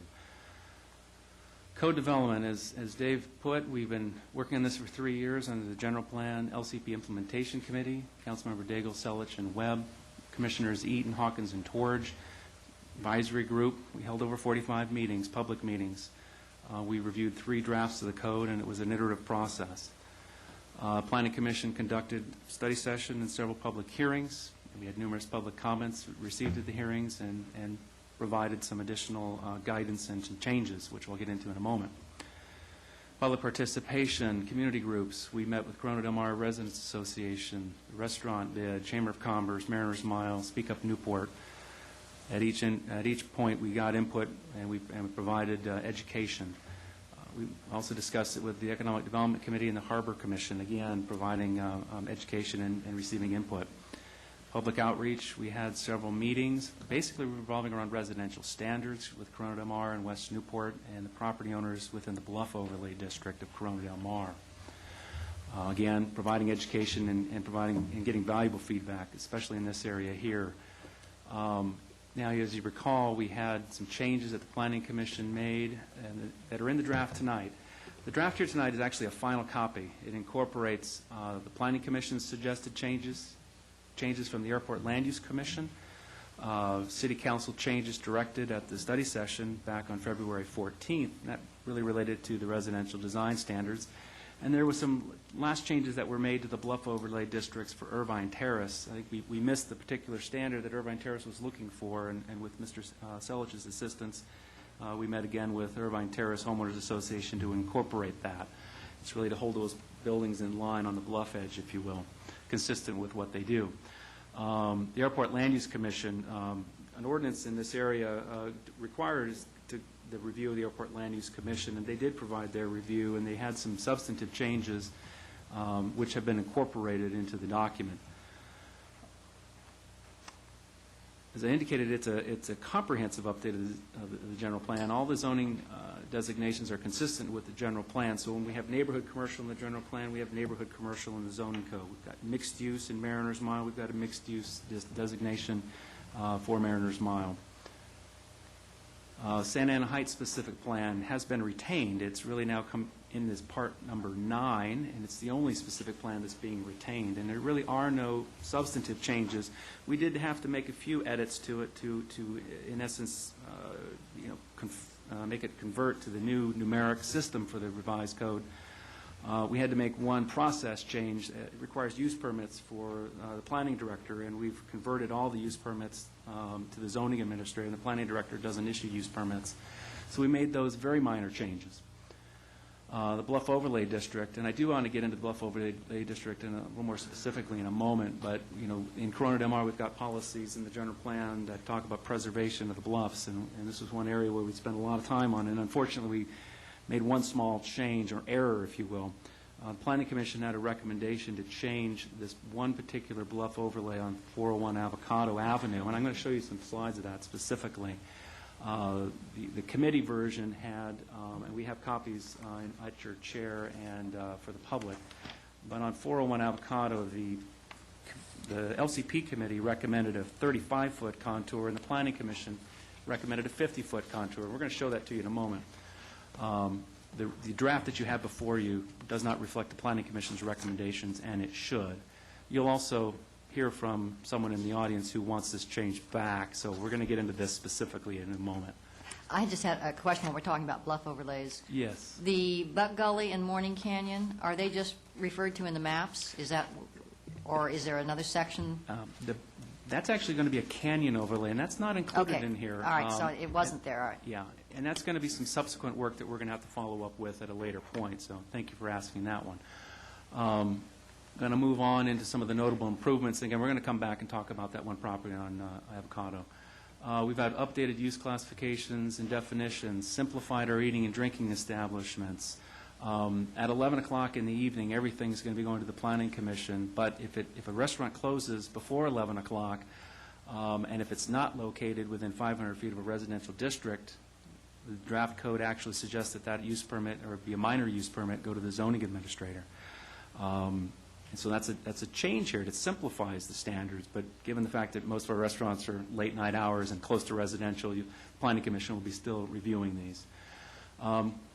Setback encroachments are modified. What we experienced over the last 10 years or so is reoccurring modification permits for similar devices that were deemed to be acceptable by the community. And what we tried to do here is to incorporate some additional encroachments. In some cases, these are finials on fences in the front yards. These are barbecues and outdoor patios, if you will, and fireplaces that we discussed at the prior item. And so what we did is we took those items and incorporated them in the zoning code so that property owners aren't going to have to ask for modification permits that typically are seen as acceptable.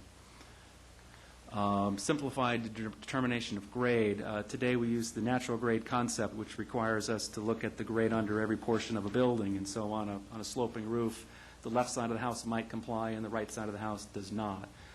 The new zoning code, as we went over at the last study session, really creates an averaging technique which will make it far simpler to design homes. Simplified height measurement. This is another item that the committee endorsed and Planning Commission endorsed, which is really to eliminate that secondary height measurement at the midpoint of a sloping roof. Basically, the height limits aren't changing. So for a single-family home, it's 29 feet to the peak of a sloping roof, and it's 24 feet to the flat roof. But we're going to eliminate that sloping roof measurement, and this is universally endorsed. A couple other items here, updated residential development standards, and there's one minor edit here I want to make as well, but remember we discussed these at the study session, so we are retaining the floor area limits. We've got an enhanced open volume standard, which doesn't take away any floor area. We've got those design guidelines that we've been using for the last 3 years that we're going to reintroduce into the code. All of that's in this draft here. We have one minor edit based on the fire marshal's comments. I got this actually today, and it's actually on page 2-12. It's really to eliminate a reference to the very high fire severity zones. It was an unnecessary bit of language there on a footnote there for setbacks for properties on Buck Gully. And so we have that in front of you today. We would like that change to be incorporated. You should have maybe 3 pages, and it looks like this. It's on page 2-12, and the current standard requires a 5-foot setback on Buck Gully, or any place actually where you've got a special fire protection areas or a very high fire severity zone. So we're going to eliminate the very high fire severity zone. It's an unnecessary reference that the fire marshal does not need. So we wanted to incorporate that today. Moving on, we've got simplified provisions for nonconforming structures. And I know that there's been a lot of dialogue in the community about nonconforming uses, and I think we'll be talking about that here shortly, because I want to, what we did with our nonconforming privileges and working through the committee and working through the Planning Commission, we wanted to simplify these standards. So if you have a nonconforming structure that might be in a setback or might be taller than what's currently provided today, we wanted to make those provisions easier to navigate, have a simpler administrative process, and not take away any privileges that might otherwise be allowed, while still limiting the size of those modifications or additions to those houses. But we didn't make any changes to the nonconforming uses provisions. And I will tell you that the general plan from 2006 did create some nonconformities, and I can show you where those are this evening, but we do have nonconforming uses that are subject to being abated, and we can go over those in a moment. But I just wanted to make a distinction here. We've simplified the nonconforming provisions for structures, but we have not changed anything for nonconforming uses. We've got new provisions for public views, noise, and lighting. Principally for public views, we require a review process when there is a public view that might be impacted by development, and that's based upon the general plan policies. We've got noise standards here requiring noise review for projects, and we have some lighting standards which are still very subjective. They don't provide numeric standards, but if they're excessively lighted, the code wouldn't allow that, and we can require a diminishment of lighting if that's the case. Modification permit limitations. This was a change that was significant for the modification process. The committee wanted to limit the scope of modification permits. Today, if you have a 5-foot setback, you could ask for 100% of it to be deviated. Not that you'd get that, but you could ask for it.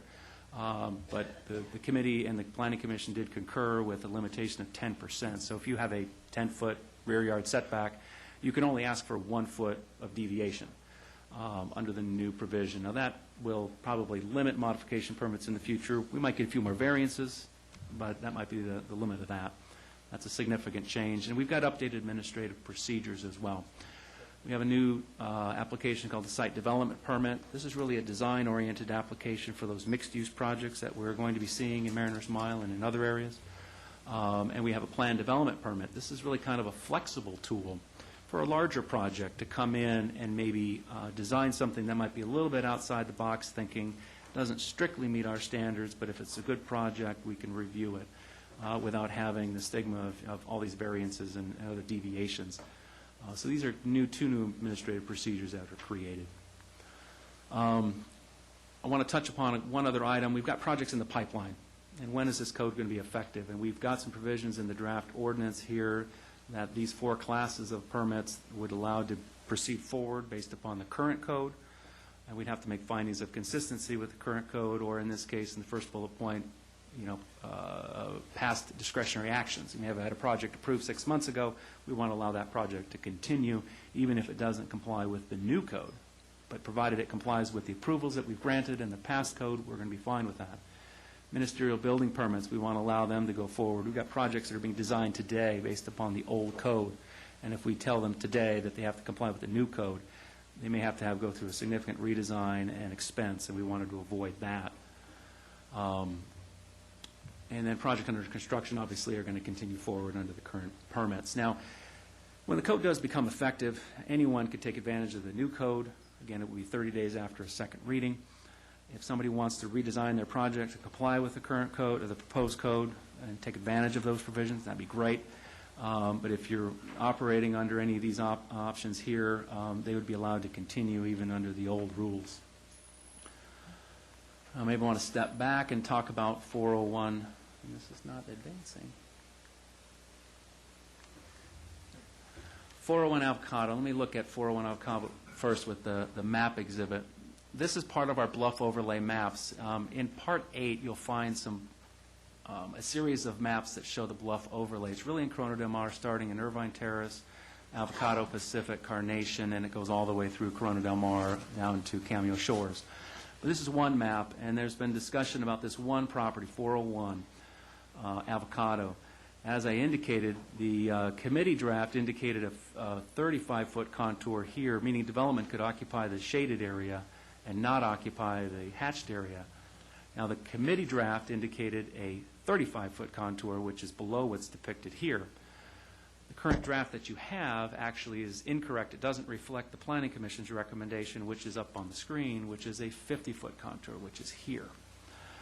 And so I wanted to introduce that change. I wanted to accurately reflect what the Planning Commission has recommended, which is this diagram here, and also this associated text, which indicates for Avocado Avenue, we have the 401 Avocado with a 50-foot contour. So this would be the revised text that you would see in the code based on the Planning Commission's recommendation. So with this exhibit and this map, and that reflects the Planning Commission.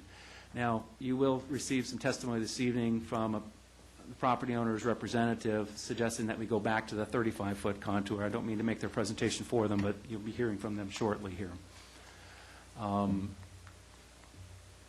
And there's the contour map if you wanted to look at that. And I think that really wraps up what my remarks that I had here.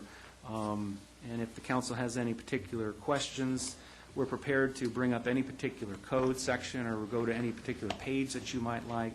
If you've got a question, we'll try to address it as best we can. I have a few, if I may. Councilmember Gardner. I just want to clarify, I think you told me last time, but I want to be sure that on page 3, when we talk about 3-car garages required for homes that are 4,000 square feet or larger, the basement counts towards this, basement square footage counts towards this requirement for the garage. Is that correct? Based on the council's direction at the study session, a full subterranean basement wouldn't actually count. Now, the garage, I'm assuming, is if it is into the basement, it wouldn't count, but if it's above grade, it would count. So I can build a 3,900 square foot house above ground, and I can build 10,000 feet of basement, and I still only need a 2-car garage. You would have to require it, well, you are correct. No. I thought that we had... No, Correct me if I'm wrong, Greg. It's Yeah, that's not how I 4,000 understood it. square feet. Total. The subterranean basement does not count toward the maximum floor area limit. Right, but it would count as far as the garage. Yes. Thank you. Okay, I thought we were... Thank you, Greg, for saving me. I'm just moving too fast here.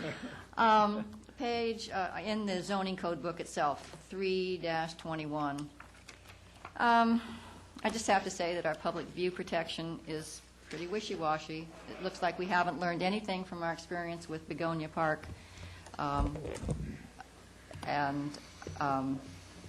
don't expect, since I lost on that vote, that I'm going to persuade anyone to change the language, but I just want to register that I do think that this was the sugar that helped the general plan go down, and we tend not to respect it very much. One thing, though, that is very critical, 3-56.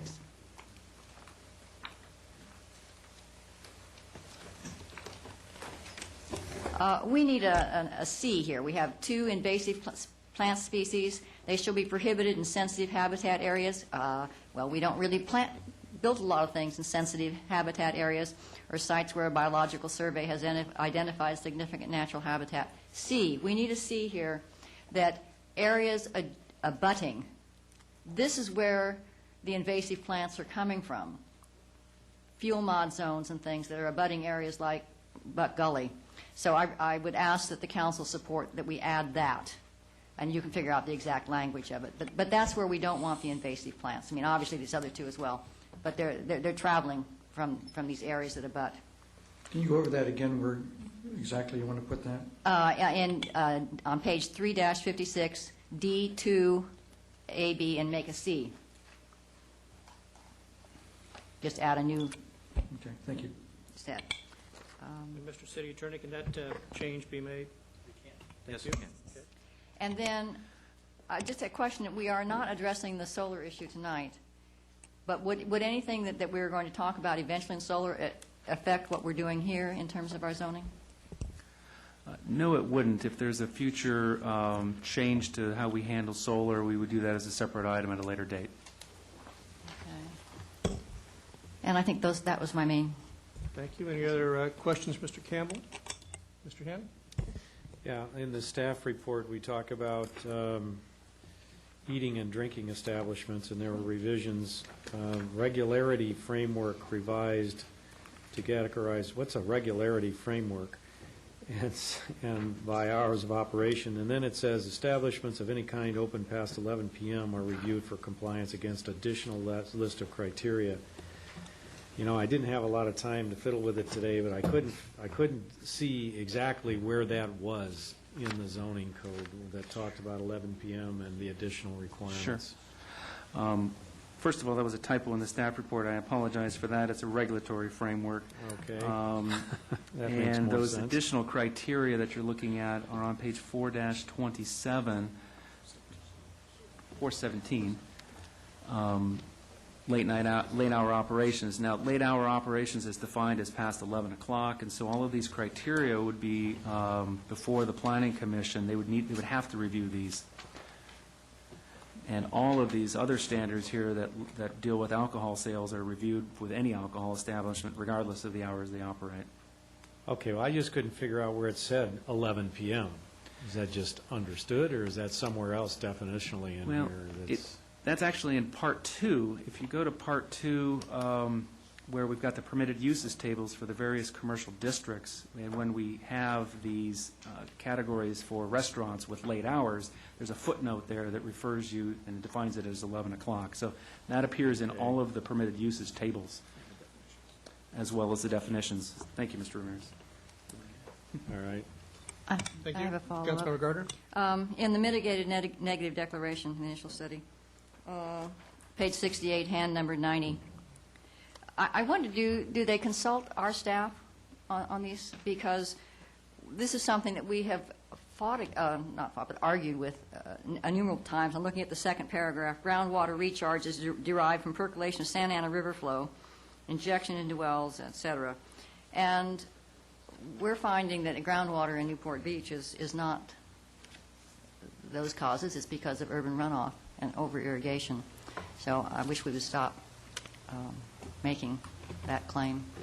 If they had talked to Bob Stein, they would have been clear on that. Thank you. Mr. Hannon? Yeah, I actually had one other question, not necessarily relating to the zoning code. We had talked at a council meeting, I don't know, a couple months ago now, about this idea of having a separate operator license from a use permit for bars and restaurants. Where are we on bringing that back to council for consideration? I'm assuming it's not incorporated here in the zoning code, and so when are we going to see that at council?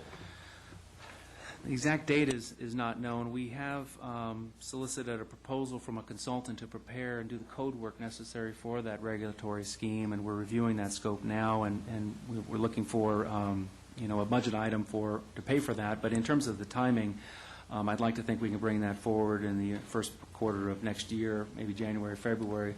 It may take a little bit longer with some necessary outreach to the restaurant community, but we want to bring that forward as quickly as we can.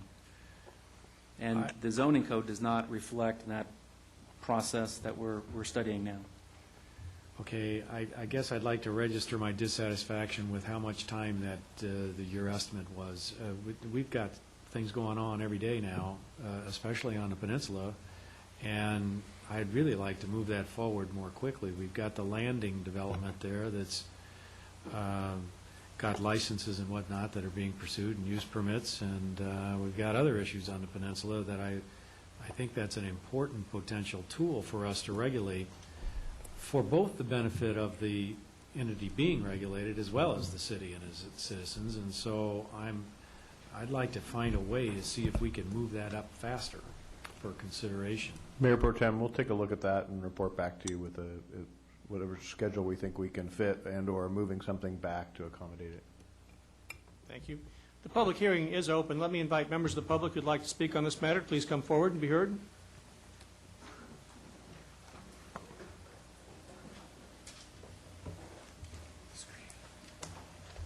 Mayor Curry, good evening. I'm Tom Matthews of CAA Planning here tonight representing the Irvine Company. I'd like to refer to a letter that was part of your package signed by Dan Miller dealing with rooftop screening. And it's section 20.30.020 of the proposed zoning code. The current zoning code allows for an exception if the area where the rooftop apparatus is to be located can be seen from a public area, a park, a street. Then the screening is required. If it can be demonstrated that it is not viewed from a public area, then the planning director has the ability to waive the requirement for the screening.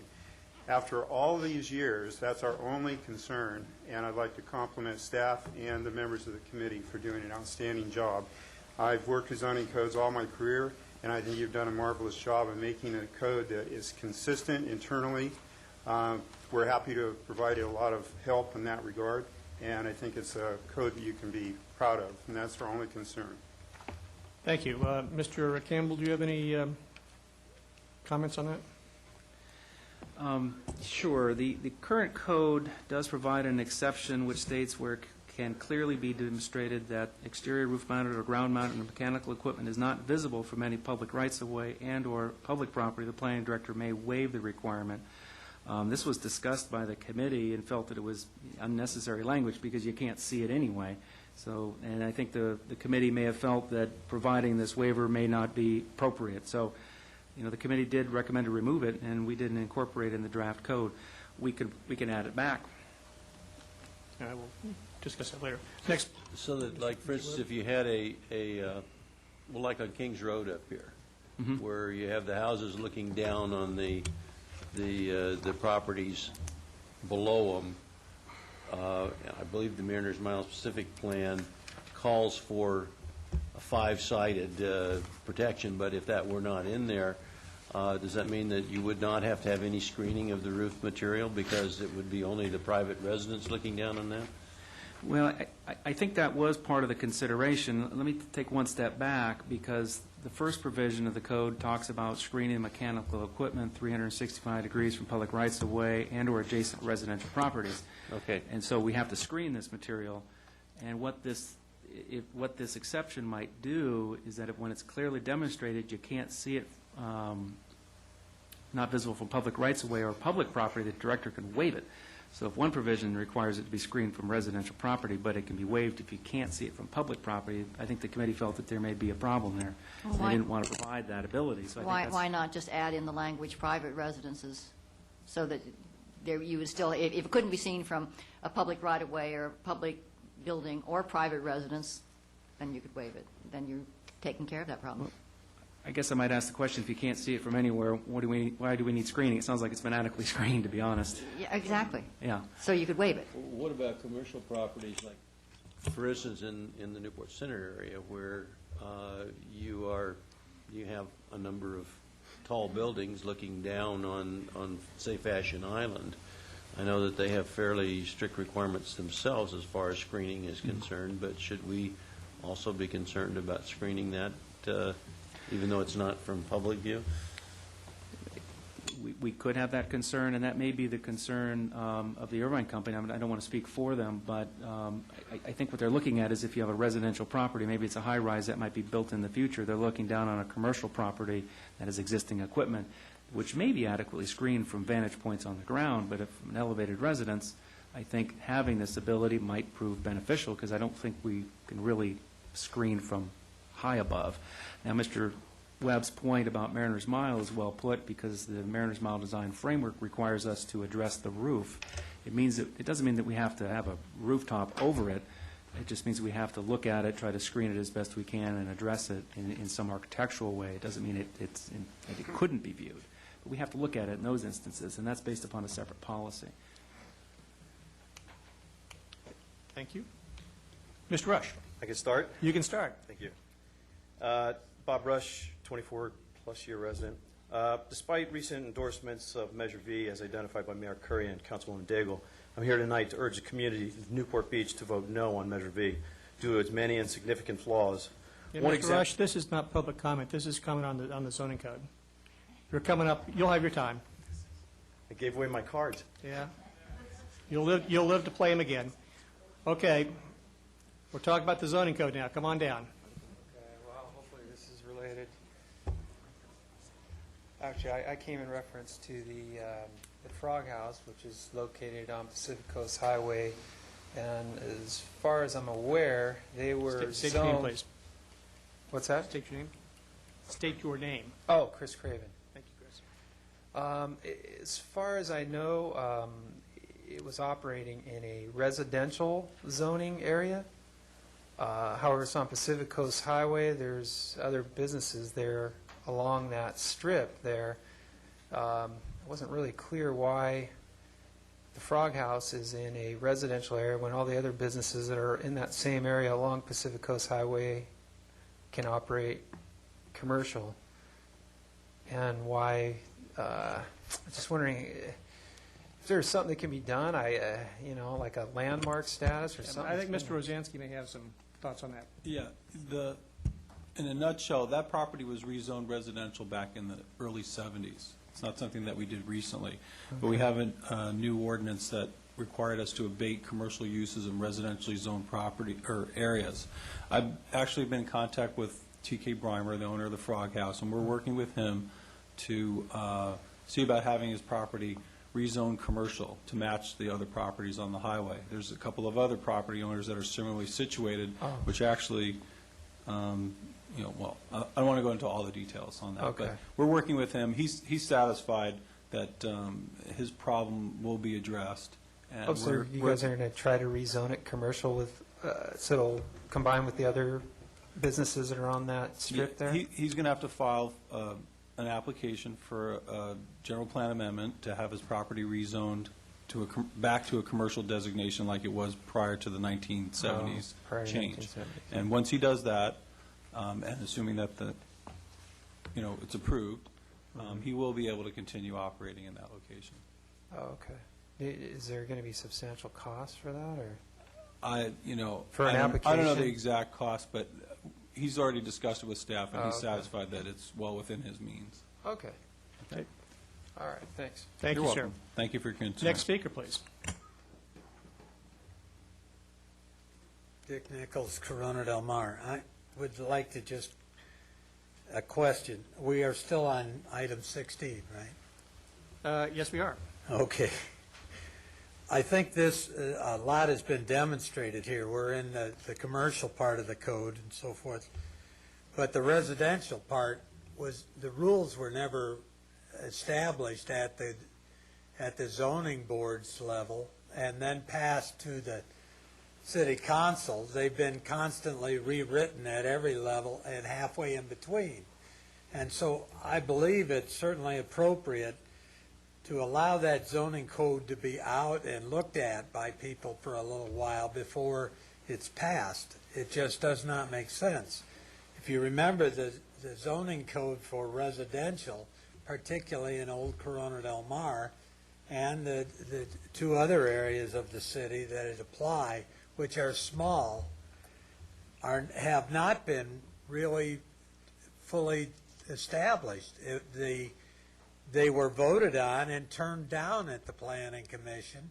The next time they appeared, they came up and were passed at the next meeting without any, we didn't even understand the changes. And when I presented and some questions regarding that, we got multiple answers because the questions had multiple answers. And so I believe that this should be published and people have a chance to look at it. It's fairly sophisticated. And I believe that, honestly, these people in these various zone levels should have a chance to vote on it. And they should be voting on this the same as you exempting all these subdivisions with CNRs. And they don't have to be in the zoning thing at all. They're sort of, outside of it. Well, I believe those people inside of it, there are a few in number compared to the size of the city by a long shot, ought to have a chance to examine this and look at it. And this isn't through something like the Residents Association, which applies all the surrounding properties, looking down and making a vote on someone else's property, not their own. It should be the people that are affected, Old Corona del Mar, the peninsula, the west side. I thank you very much. Thank you. Next speaker, please.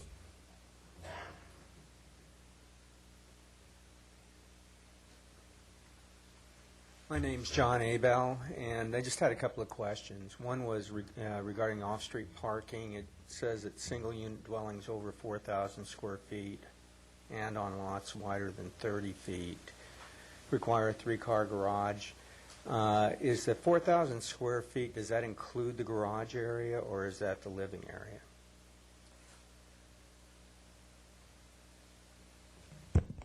It's habitable floor area, it's living area, Habitable not the floor garage. area. Okay. And the other question was, what would be the soonest that this zoning code regulation could take effect? The soonest it could take effect is if the council chooses to introduce the ordinance tonight, and if the council chooses to adopt the ordinance the subsequent meeting of the 26th, it would become effective 30 days after that on November 26th. November 26th. And so I'd just like to state my support for this zoning code update and hope that the council acts expeditiously, which would be to the benefit of all the citizens of Newport Beach. Thank you. Thank you. Next speaker, please. Good evening, Mr. Mayor, members of the City Council. I'm Carol McDermott, Government Solutions. I sat through about 43 of the 45 meetings that were held of the Implementation Committee and observed democracy in action. I want to commend the staff and the consultant who really were very responsive to the community input and the very large amount of input that was granted. And I know that the 3 council members that sat on the committee, as well as the 3 planning commissioners, worked very hard to represent the community and to deal with a very comprehensive update. Having said that, I represented a number of different property owners' interests, and I think that we achieved resolution of issues in very substantial ways.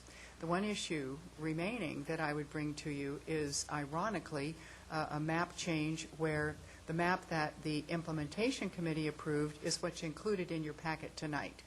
And if we could bring the lights down, perhaps I could, do you mind if I use the, yeah, it should be the exhibit right prior. Okay. You got the, okay, thank you.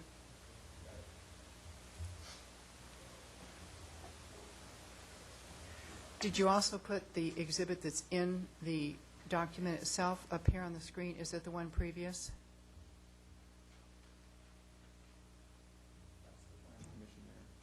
This was the Planning Commission action, but the action that was the Implementation Committee recommendation. Other way. There we go.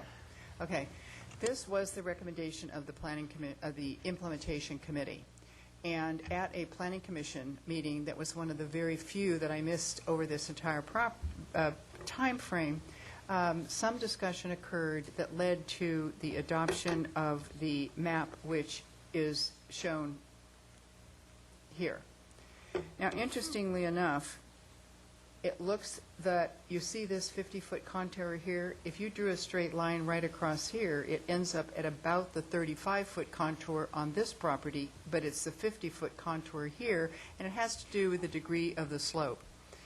This development line, as shown on the map that was approved by the Implementation Committee, actually does not allow that much more development on this 401 Avocado because there is still a setback up here from where new development would have to occur, and it merely allows sort of the infrastructure necessary to support development. So going back to the 35-foot contour that was permitted by, or was recommended by the committee, does not actually allow that much more development, because the house right here comes all the way out to the very edge.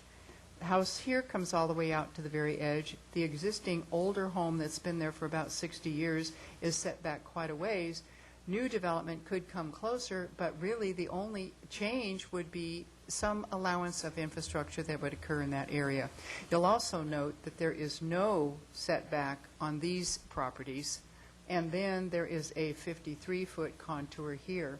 So I would ask that you would favorably consider going back to the recommendation of the Implementation Committee, which is not going to eliminate any or have any impacts on any of the adjoining properties, but would give some degree of flexibility for future redevelopment of this site.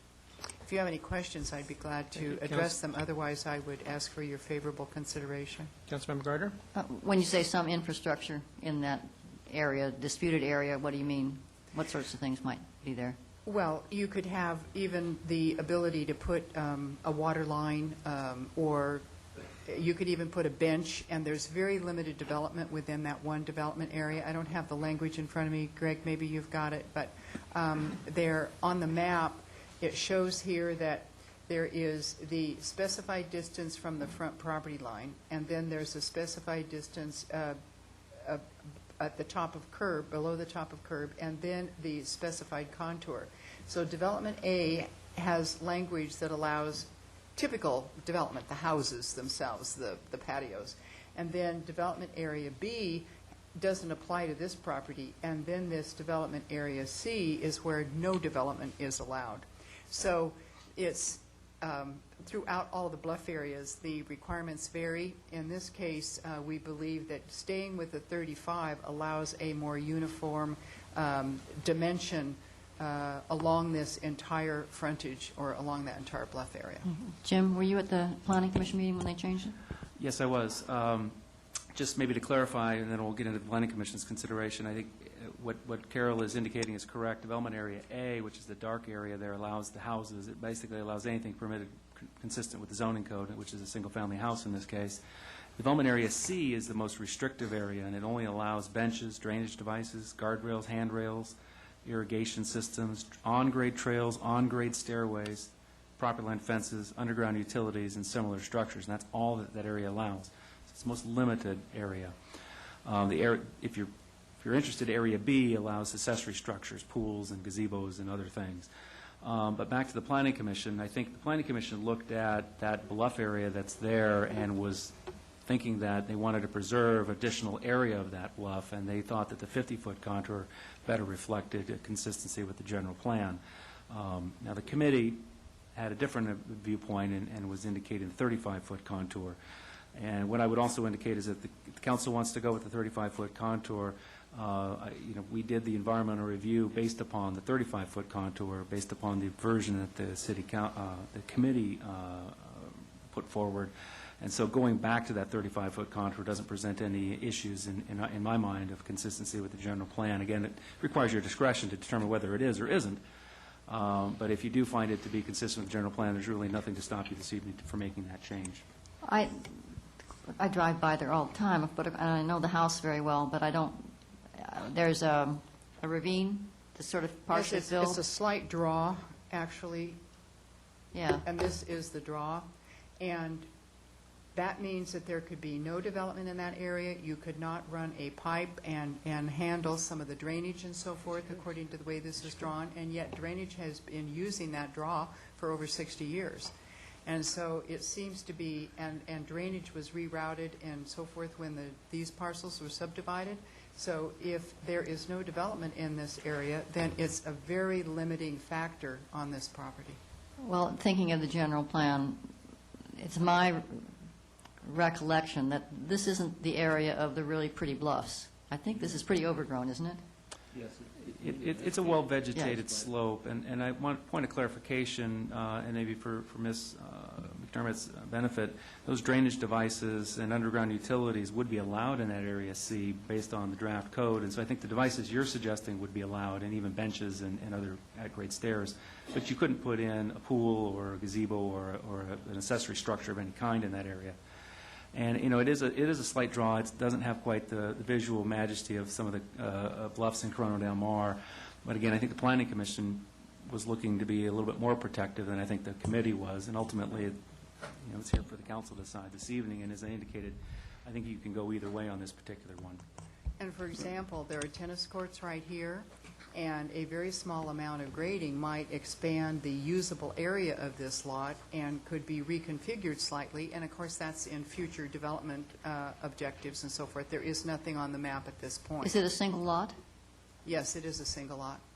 But if it's expanded, does that make it easier to make it into 2 lots or 3 lots or whatever the plan might be? Well, currently, they wouldn't be able to subdivide it because the general plan has a provision that does not allow the subdivision of a property like this for additional density without having a general plan amendment. So that would have to come before the city council for a subdivision process and a general plan amendment to increase the density. We do have this picture here Greg brought up. It shows the aerial photograph. You know, the shading is a little dark here, but I think you can kind of make out some of those contour lines on. You can see that draw, if you will, where there's no development and the houses and tennis courts are up above. You can point those for me, Greg. Tennis court and the houses over here. But at the moment, it's single family and no additional houses could be built. Mr. Selich? Yeah, I'm a little bit mystified why the Planning Commission took the direction it did, particularly since we had so much discussion on this at the committee level. We decided on the 35-foot contour, primarily because the area below the 35-foot contour is the primary bluff face to be preserved. You really can't see any of it, the area the Planning Commission was trying to preserve from Bayside Drive. In fact, we went out and looked at it from the bay to see what you would see from the bay from across the peninsula. And it's really a non-issue. It's not visible anywhere, so it seems an unfair penalty to the property owner to go in and restrict that area. Thank you. Next speaker, please.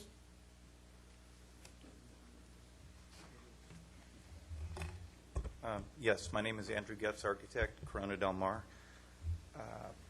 Reading the zoning code update, I noticed in the earlier presentation that the enforcement will commence in January, and that's given the approval here, if it is voted, the second reading, and then the 30-day appeal period, or 30-day, time frame. It said that if you apply for a project in January, then it can be approved under the old zoning code.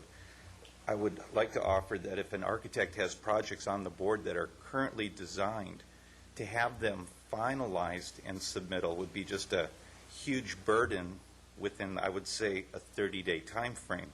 Because if a project is currently designed, that means that you have done your plans and elevations. But to take it into plan check, you would have to have your civil engineering, your structural engineering, and a complete set of working drawings. So if I were to have a half a dozen or so projects that I'm in process, and now the zoning code becomes effective, that's a giant step back for a lot of homeowners.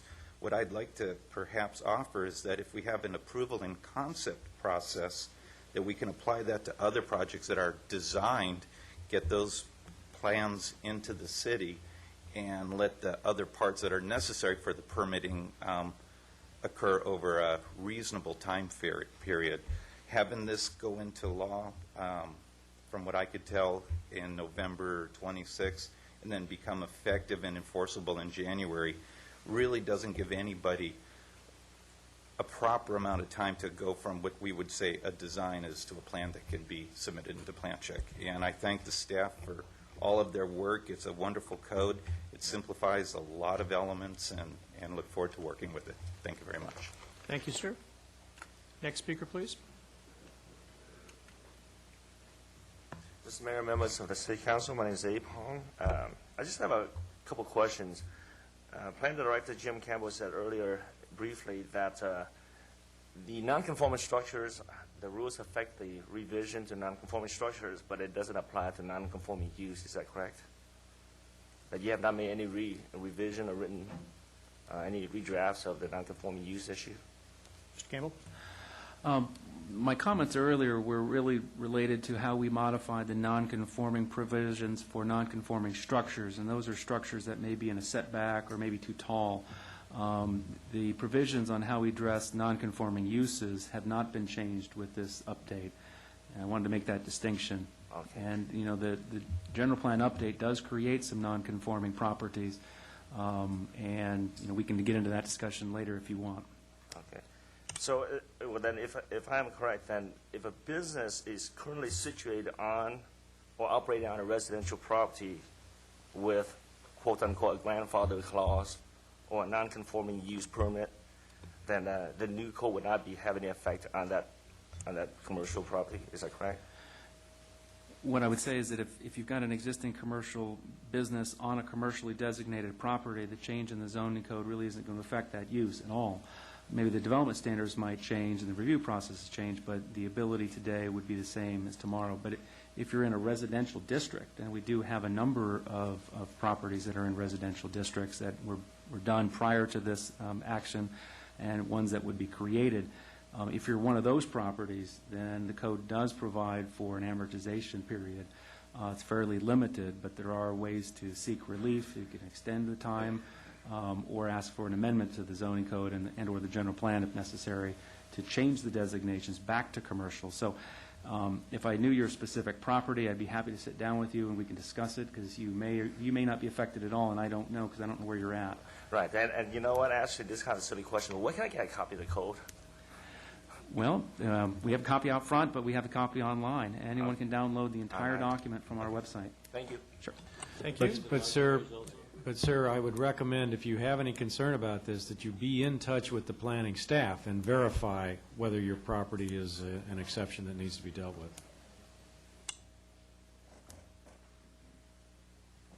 Good evening, Mr. Mayor, members of the City Council. My name is Casey Fu. I'm the owner of Spa Saturnia, located on 813 East Balboa Boulevard.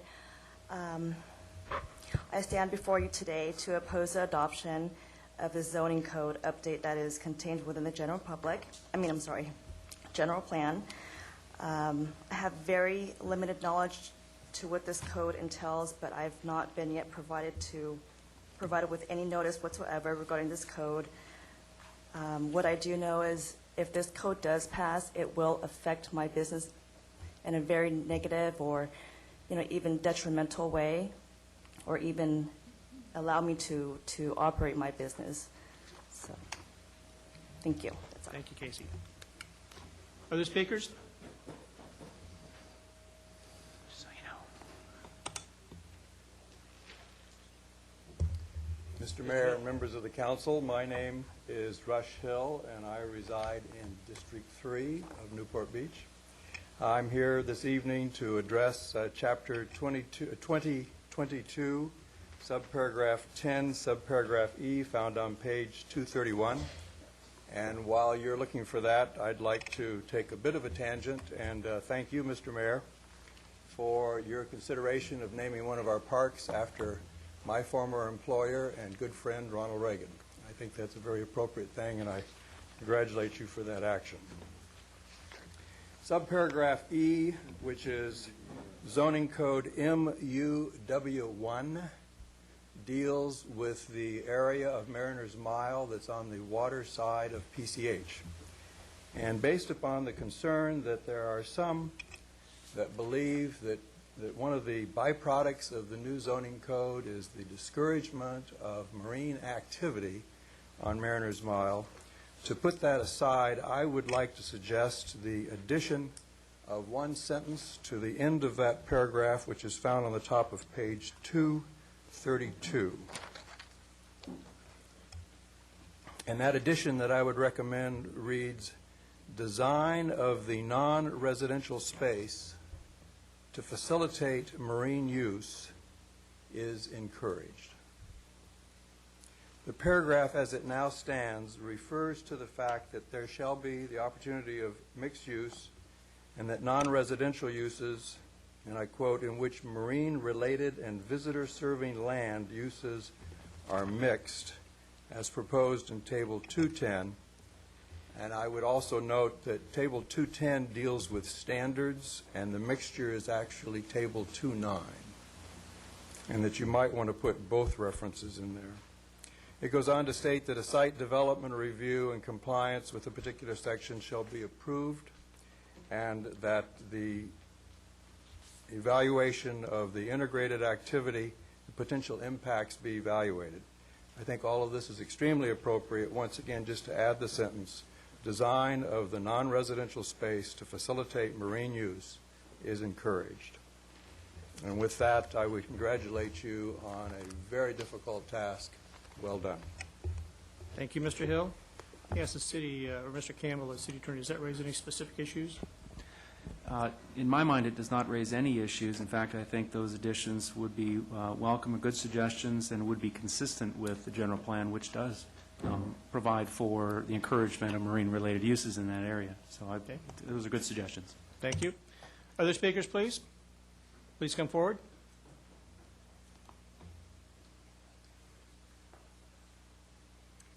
Good evening, Mayor and City Council members. My name is Karen Tringali, and I'm here this evening on behalf of the Corona del Mar Residents Association.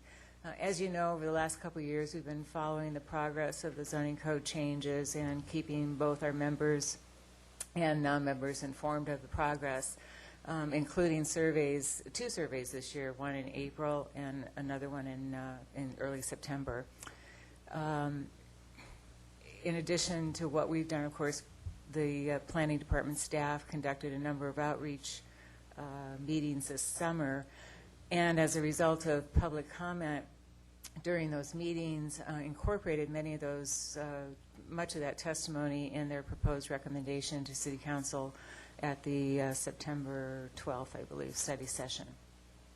Council members adopted most of the staff recommendations with an exception that I believe it does impact Corona del Mar residents, and that an exception was eliminating the size, any kind of size restriction on basements.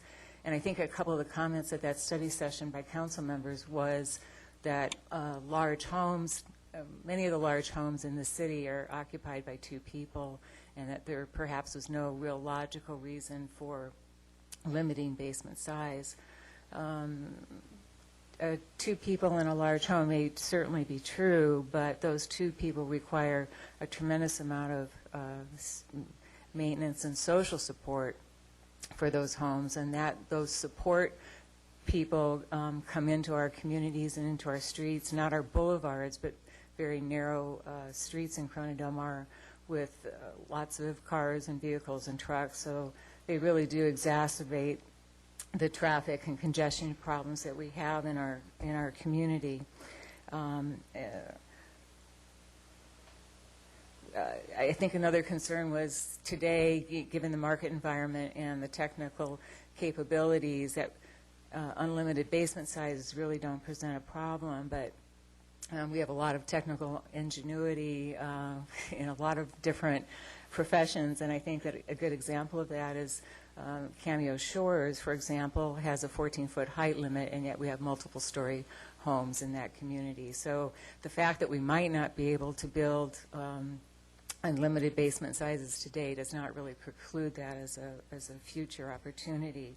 I think the residents who live on the flower streets of Corona del Mar, buy into sort of the village aesthetic, which is strongly and aggressively promoted not only by the city but also by various organizations within the community, and that we really do need to manage those expectations the same way we manage expectations in Newport Coast. You're not going to build a Cape Cod house in Newport Coast. You're going to build something Mediterranean. So when you buy into a village community, I think we need to support those expectations of what a village resident should look like size-wise, and that retaining the 1.5 floor area limit for the Corona del Mar was what was brought up and was supported by the council and certainly the staff recommendation, and that's a step toward the goal of retaining that village aesthetic. Unlimited basements, I don't believe, however, does support that goal. Thank you.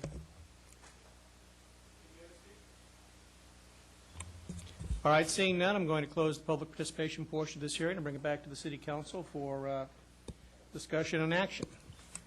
I had Councilmember Gardner. 5 suggestions that I wrote down, that 2 of which I think we've already agreed on, that we were going to do something about invasive plants in the budding areas, and we liked what Rush Hill had to say about the marine uses. Then I had 401 Avocado, request by the Irvine Company about the screening, and then the basement issue. So I know I got voted down last time when we did a straw vote, but I support Karen. I think we should have limits on basements. But before we get to basements, let's see if we have a consensus on those other 4 items. I Okay. think we may. Is that accurate? I have Mr. a Webb? question on the invasive plant. I'm not so concerned about the contiguous area, but I think it needs to be defined. If you have an extremely large area adjacent, I don't know, a number of acres, does this mean that we're going to prohibit invasive plants? And it could be residential. All of Newport Beach. Well, okay, that's the problem. That's the problem. If we're saying prohibit invasive plants within 50 feet of that area, that's one thing, but if we're talking about a parcel that's 1,000 feet wide, or we're going to, or, no, that's What I'll do, I'll ask the Upper Newport Bay naturalists, because they do this stuff all the time, and they have it, to give an idea of what sort of buffer would be recommended as far as a...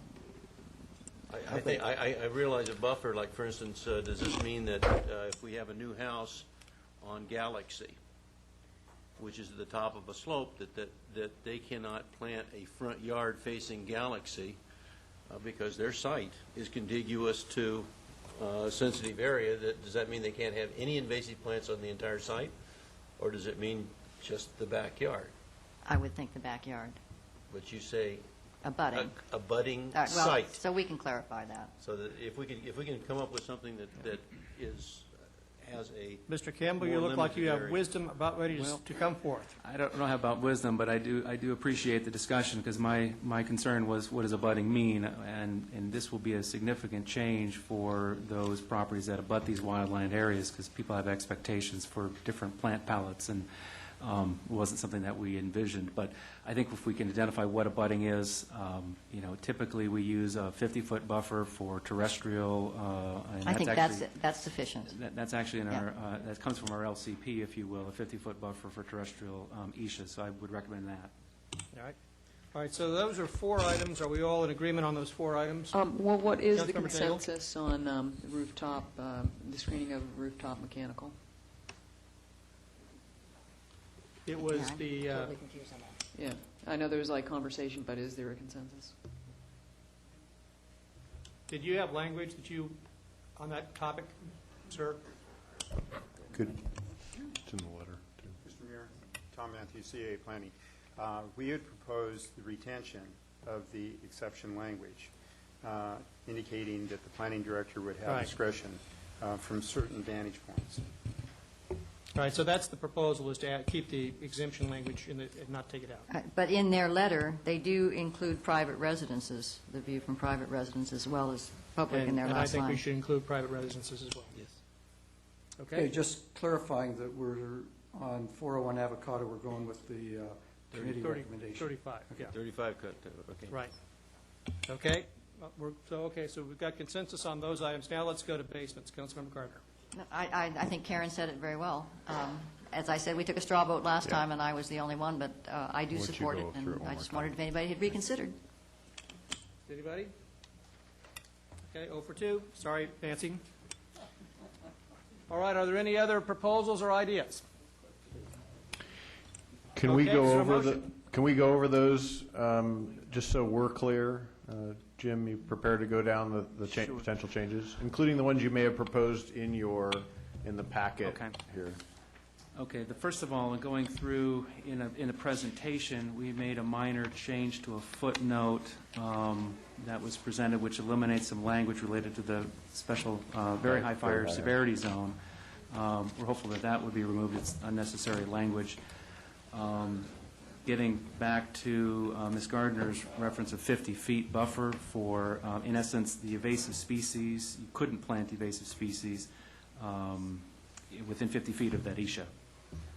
I wanted to clarify the screening of mechanical equipment. If I understand the consensus that we would retain the language in the current code, as I read before, but I think there was an add-on about private residences really at the end, and I want to make sure I understand exactly what you want to do there. Currently, the exception in the code says where it can be clearly demonstrated that the exterior roof-mounted or ground-mounted mechanical equipment is not visible from any public rights-of-way and/or public property, planning director may waive this requirement to screen the equipment. So are we going to include residential in here? So if it's clearly not visible from residential, they can also waive a requirement. Okay? Okay? You good on that? Mr. Mayor? Mr. Selch? Yeah, I'll move the action with the recommended changes. Second? Okay, there is a motion and a second. Let me just do a couple of things. First of all, for Casey and Phil, you should talk with staff about the process for a property in your situation that you can follow, given where we are with this. Let me, first of all, commend my council colleagues, Councilmember Daigle, Councilmember Selich, and Councilmember Webb, who served on the committee for these many years to bring together this zoning code. It's a tremendous piece of work, and all of the city staff in particular who worked so hard on this, and the community groups who met with us over the course of the years and the months to hammer this out. I think we really produced an outstanding product, and I want to congratulate everybody for that accomplishment. Was it really 43 meetings, though? 45, actually. 45. One more to go, too. Second reading. One more to go. And because I know my friend Mr. Rush is going to come up and talk about Measure V here in a few moments, I would just point out that this is the zoning code. It's several hundred pages, including many, many maps. And our current city charter requires us to publish this in the newspaper 15 days after it passes. That's going to double the size of the newspaper. It's going to cost the taxpayers tens of thousands of dollars to do. And it's going to be in type size that's completely unhelpful to anybody trying to figure out what this is. That's why we have Measure V, to remove these requirements that we do things that don't make any sense and cost the taxpayers unnecessary money. So with that having said, please vote. Motion carries unanimously. Thank you. Okay, item 17 is proposed to be continued until November 9. This is the review of the public benefit agreement with Sober Living by the Sea. Is there anybody who wants to speak on this matter now? Is there a motion to continue this item? Move to continue. Moved and seconded. Any further discussion? Anybody from the audience wishing to speak? Seeing none, please vote. Passes. Motion Public carries comments? unanimously. Public comments are invited on non-agenda items generally considered to be within the subject matter jurisdiction of the council. Speakers must limit comments to 3 minutes. Before speaking, please state your name for the record. Thank you. If I could ask Mr. Rush to come first, if you wouldn't mind, ma'am, just because he got displaced in the last I've already made an idiot of myself. I might as well finish the job. Thank you, Mayor. I came up here because I wanted to speak against Measure V. I'm sorry to disappoint you. I'm not as supportive of it as you are. I think it's flawed in a number of areas. There's, I believe, conflicts of interest. I think that there's also some lack of transparency, maybe lack of honesty. But I came here tonight to urge the community not to vote, or to vote no on Measure V due to its many and significant flaws. One example of which was the subject of a recent OC Register Watchdog article. In this article, it was discussed that Measure V would allow City Council to use city funds to make unlimited donations to the Chamber of Commerce versus its current annual limit of $2,400 a year. Such unlimited city donations could free up otherwise used Chamber funds that could then be channeled to the Chamber's Political Action Committee or the backpack, allowing City Council or City Chamber in years to come to bypass campaign contribution laws to promote their own hand-picked candidates with essentially taxpayer money. Now, the authors of Measure V, the Charter Update Committee, argued that there's enough of a firewall or a separation between the Chamber of Commerce and its backpack to prevent such a misuse of city funds. However, many of the Charter Update commissioners are also Chamber of Commerce board members as well as backpack board members. So one such example is Paul Watkins, who is a Charter Update Commissioner recommending Measure V. He is also the chairman of the Chamber of Commerce and also a backpack board member. So where's the separation? Where's the firewall? He's in all three. There are a number of others in one, at least two, and perhaps as many as three. Ironically, Watkins is the same person who originally submitted the funding change request letter to the Charter Update Committee without disclosing his own backpack involvement in the request. I've submitted a package of exhibits to the clerk's office. It is Exhibit 2 in there. It's the same letter that he voted on as a charter review commissioner, and in subsequent charter update discussion surrounding the funding change request, never mentioned his backpack involvement, Mr. Watkins. Oddly enough, in Exhibit 5 in the package, he states at a April 20th an April 20th charter review session that he doesn't know who serves on the Chamber's backpack, again, without mentioning his own involvement. Now, nor does Watkins, as the chairman of the Chamber of Commerce, ever mention the Chamber's receipt of city waive fees, ordinarily assessed against the taste of Newport. Annually, these fees amount to about $50,000, or essentially a backdoor violation of the city charter that is widely known but left unspoken by both City Council and the Chamber members. This is just one example of a significant flaw. It's because, I'm almost done, it's because of this lack of honesty and absence of transparency, along with numerous other flaws, that I urge the community to vote no on Measure V. And if it passes, I urge the City Council to retain FPPC attorneys as well as criminal defense attorneys, because this will get abused. Thank you, Mr. Rush. Next speaker, please. Good evening. Good evening. Council and a mayor. My name is Cindy Borkeman. I'm from Newport Beach. I'm here to bring up the subject of cell phone towers in our city. With the increase of cell phone usage in Newport Beach, there's been an opportunity for this industry that is already wealthy to make profit. Yes, politics and profit often go hand in hand. Cell phone companies do contribute to city officials being elected, not only in our city but in other cities. Cell phone towers are very controversial. There are many studies that show that negative effects in reducing serotonin and melatonin levels in the body, as well as people being close to cell phone towers becoming electrical sensitive, creating an allergic reaction in the body. You as city council members, primary role is to protect the citizens in your jurisdictions, our health, and our property values. The FCC made a ruling a while back that the health effects of city phone towers is not a factor. I want to make this very clear. The FCC is not a healthcare agency. If you do the research, you will learn that the communities are becoming very proactive and have regulations where these cell phones are located. There's strong evidence that these occupants of that the occupants of a home being 90 feet from a cell phone tower will result in detrimental risks to the occupants. I think it's been very capricious. The cell phone towers are being set up in the city. Recently, for example, T-Mobile is planning to put a cell phone tower on Irvine Avenue, 50 feet from private road, and the residents there, they are paying, I think, the city $1,000 a month to do so.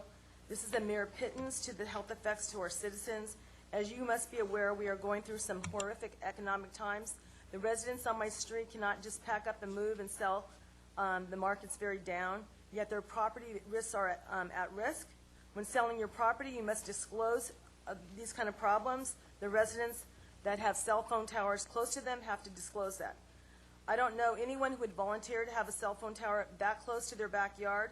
Just look in the paper, you'll know that there are many protests to cell phone towers around preschools, elementary schools, because of the ill effects of the radiation to the children. It's very scary to be in the position I've been, to realize that elected city members can throw you under the bus by having a cell phone tower being planned in your neighborhood. I was only alerted to this by the diligence of an aware neighbor. It could happen to me, it could happen to anyone. There are regulations for cell phone towers. I think they should be set up so that they're not as close to somebody else. The one on Irvine Avenue is just 50 feet from the man that lives there. And I really hope that you have better regulations regarding this, because I think it's a very serious health hazard. Thank you, ma'am.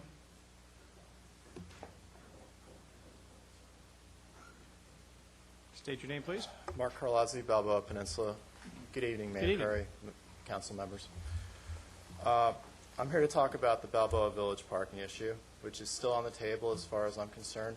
There's been some recent articles in the paper about the city's plans to put parking meters in residential areas, namely in residential zones adjoining the Balboa Village area.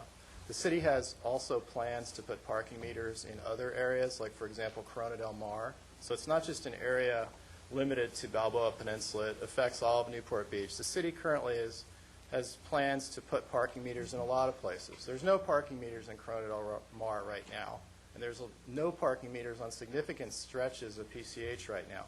All that may change in the near future. I don't know how many people in Newport Beach know about this, but there was a Balboa Village parking plan developed by an outside consultant named Walker Consultants that the city hired, and they produced a fairly comprehensive plan on April 3rd, 2009. It's 41 pages. I urge people watching this to take a look at it. It's on the city's website.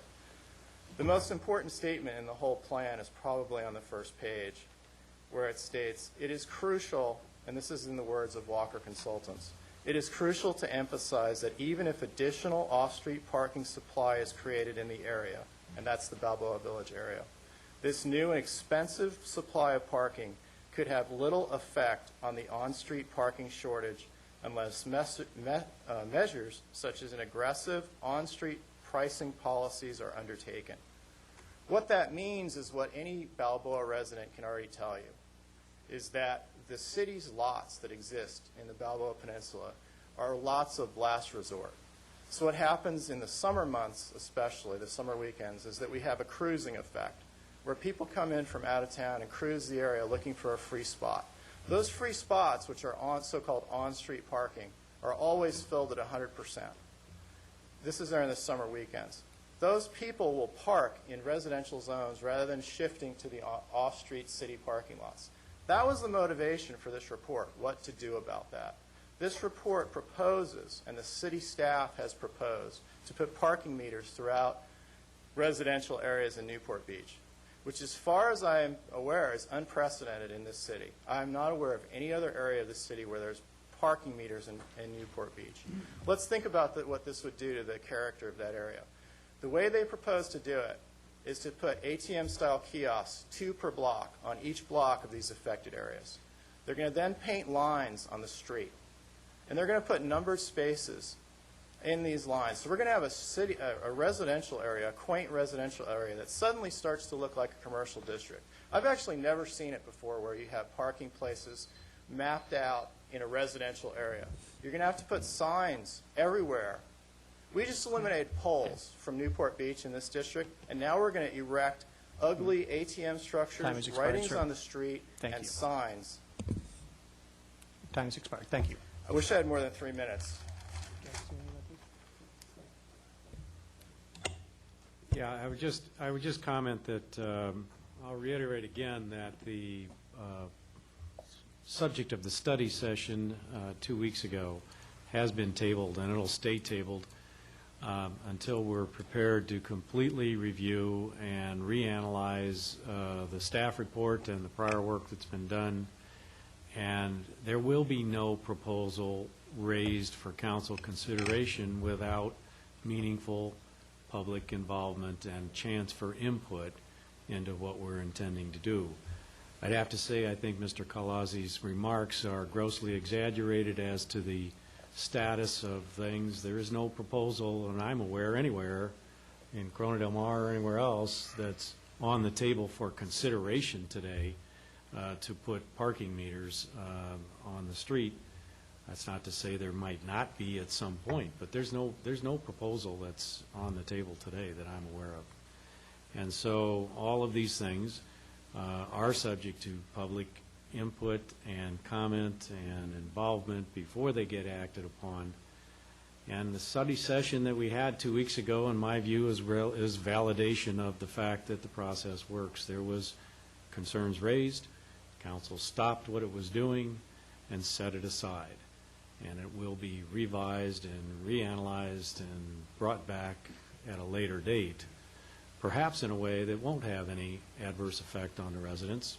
And I'm hoping that that's the case, and we'll see. Thank you. Mr. Tabbert. Good evening, everyone. My name is Mark Tabbert. I'm a resident of Newport Beach. I want to take this opportunity tonight to talk against Measure V, like the first speaker, but I'll speak more broadly than he did. Over the past few months, I've heard the city attorney, the mayor, and several council members speak in favor of Measure V. And in our sample ballot, which we'll be voting on November 2nd, which there's not a word of opposition to Measure V. What voters have not heard is why a bunch of unrelated changes to our city charter, our Constitution in effect, have been lumped together for a single yes-no vote. 15 changes, thumbs up or thumbs down. Several of the changes are complex and would be controversial if they had to stand on their own. The number of issues is so large that no clear explanation of what's being voted upon is available on the sample ballot. You're allowed 500 words on this ballot to explain this amendment, this amendment to our Constitution. That allows 33 words per amendment change, a little bit more. The important thing is we're not told that always in the past, charter changes have faced the public one at a time. 15 changes, 15 votes. It's a line item veto in effect for residents. We've always had in the past. The other thing we're not told is that several of the changes included in Measure V have been rejected in the past and voted down by residents when they did stand on their own merit. Measure V is presented to voters as just house cleaning at times, and sometimes in the same conversation, important charter reform. Which is it? It can't be both. Voters have a right to understand what they are being asked to vote upon. This is not possible when 15 separate and distinct proposals are rolled into a single yes-no vote. I will vote no on Measure V, and the fact that I had to depend on my own research team to learn about V makes me hunger for more transparency in City Hall. I just would like to say, if I don't have time for specifics, the first gentleman talked a lot about the Chamber of Commerce deal. I think 4 out of the 5 votes for the Chamber of Commerce proposal were Chamber of Commerce members. But I don't have time to get into each one of them. I can refer people that are interested in learning about Measure V to the Daily Pilot's website.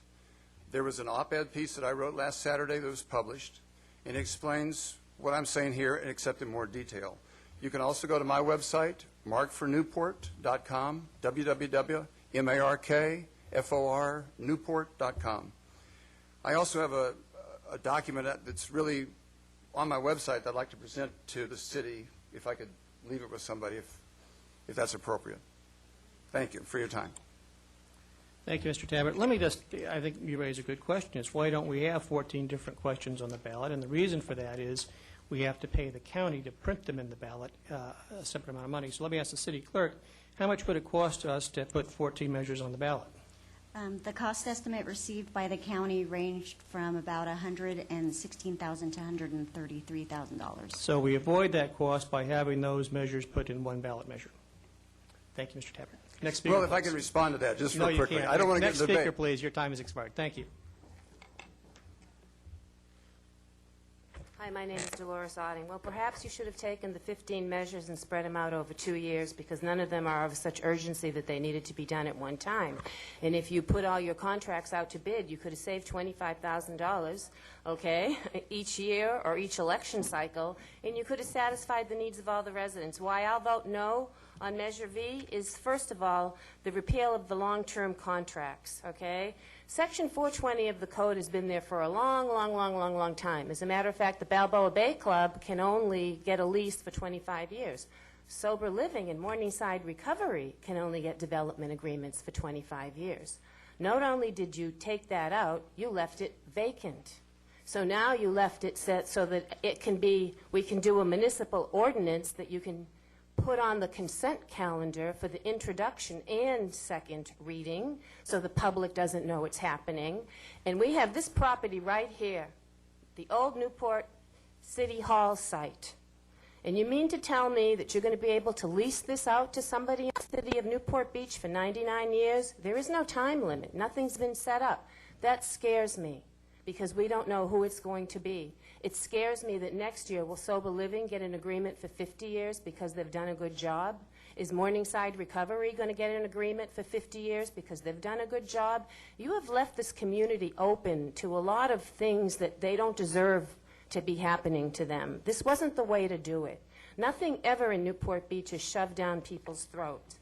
In regards to Mark's comments, I still wonder why we spent $3.6 million for a lot on the peninsula. The lot was purchased for $3.1 million in 2006.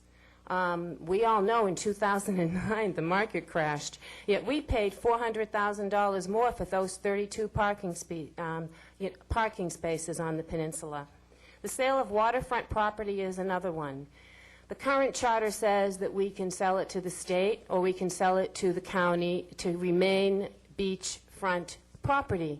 Now, we can sell it to any one of our friends as long as we supposedly vote on it, which we're supposed to do. It's going to come on an election, but maybe that'll get put in with another 22 items, okay? So I don't think that we've been fair and upfront. I think that the scope of the Charter Committee, which was established to take care of the civil service, oversteps some boundaries. I think some of the things people have been asking for is the appointment process to be changed, but that was never looked at. And I think some of this has gotten a little bit too cozy to be truly respectful of the community that lives here and votes. Thank you. Thank you. Next speaker, please.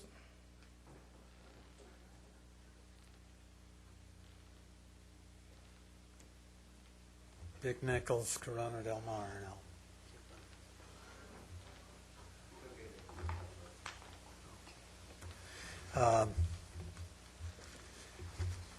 What I'd like to discuss is something that was brought up at a meeting before. It was called Citywide Speed Survey Update, and it was brought up as an agenda item. And it's a quality question, and that is the draft that you try and read the speeds on the various streets. It's impossible. I've taken this on the computer, high-density, good quality computer screen, and blown it up 8 times, and all it does is get fuzzy. So you don't see any of the data that's critical to the report. And I think that's appropriate, because we need to find out, are we running way over speed from what we got now on some of the streets and things? But I'm only doing this or bringing this particular thing up because we haven't been putting staff reports on everything. And we're now putting them on differently, so it's much harder to get a staff report. So you have to get a staff report on each individual item rather than a booklet on it or something.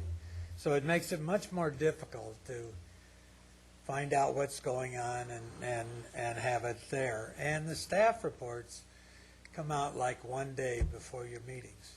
So they're virtually impossible to read a 100-page staff report. It takes some doing and make apropos comments at the meetings. And I don't think this is something that's not being done on purpose. I think it is being done on purpose. That's what I think. The people will have to look very close on your Measure V. I need to. Thank you. Are there other? Dick, we couldn't read the map either. Yeah. Can I make a comment or two on that, Mr. Mayor? Mr. Kidd. We were appropriately chastised by the council saying that visual that you pointed out, the speed survey, does need to be in greater detail. I believe it's up on the website as a complete larger document. If it's not, we'll put it up there. But gosh, as to staff reports, we get those out and they get on the web the Wednesday before the Tuesday meeting. We do break them up by staff report so that people can review an agenda item they care about. I think that process works. It's intended to be friendly to the reader. If we're not accomplishing that, we can take another look at it, but I think it's working in that direction. So, no, people don't get the news the night before the meeting. It's there, if not the Wednesday before the meeting, it comes out in a supplemental on the Friday before, still allowing 5 days to review it. Thank you. Next speaker, please. Good evening, Karen Tringali. Just a reminder, the Corona Del Mar Residents Association is holding their City Council Candidates Forum on October 20th, 6:30 to 7:30. If you come a little early, you'll have an opportunity to meet candidates one-on-one and pick up some materials. We were honored and privileged to be able to hold our forum, and I believe it's the last one of the election season, at the new Oasis Center. So it's certainly open to the public. All residents of Newport Beach invited, but particularly residents of Corona Del Mar. Just a reminder. Thank you. Thank you. Any other speakers? All right, seeing none, we'll close public comments, and we'll go to item 18, appointment of members of the Citizens Bicycle Safety Committee. We have ballots for that. This is an important committee that Councilmember Gardner has been a key leader in getting developed.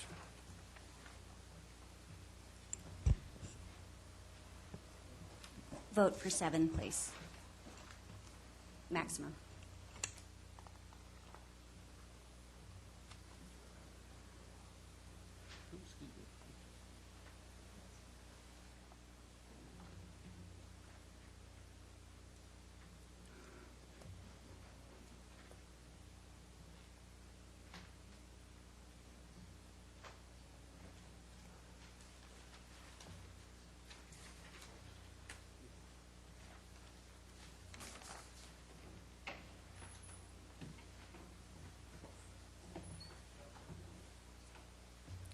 Mr. Henn's still working.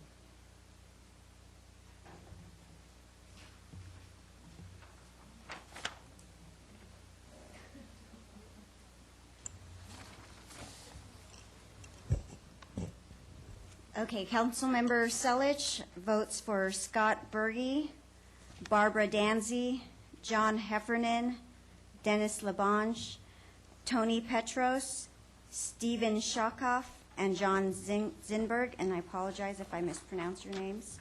Councilmember Rosansky voted for Tom Croxton, John Heffernan, Dennis Labange, Sean Matzler, Tony Petros, Stephen Shockoff, and John Zinberg. Councilmember Gardner voted for Scott Berge, Tom Croxton, Barbara Danzy, John Heffernan, Dennis Labange, Sean Matzler, and Tony Petros. Councilmember Webb voted for Tom Croxton, Barbara Danzy, John Heffernan, Dennis Labange, Sean Matzler, Tony Petros, and Stephen Shockoff. Councilmember Daigle voted for Barbara Danzy, John Heffernan, Dennis Labange, Sean Matzler, Tony Petros, Stephen Shockoff, John Zinberg, and Mayor Pro Tem voted for Tom Croxton, Barbara Danzy, John Heffernan, Sean Matzler, Tony Petros, Stephen Shockoff, John Zinberg, and Mayor Curry voted for Scott Berge, Tom Croxton, John Heffernan, Dennis Labange, Tony Petros, Stephen Shockoff, and John Zinberg.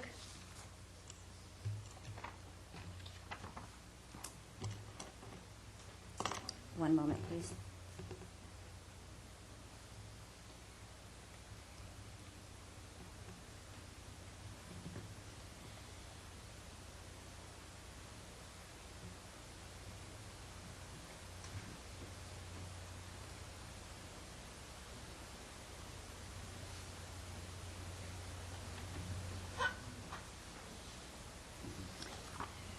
Okay. John Heffernan and Tony Petros received 7 votes. Dennis Labange received, and Stephen Shockoff received 6 votes. However, there's a tie between Tom Croxton, Barbara Danzy, Sean Matzler, and John Zinberg for 5 votes, and we only can pick 3 more members. So we do a second vote between Tom Croxley, Barbara Danzy, Sean Matzler, and John Zinberg.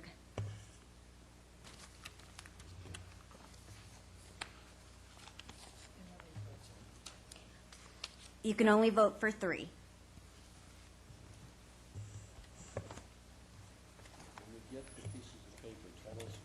Yes, I will tell you. I will. I'll wait till everyone receives their paper.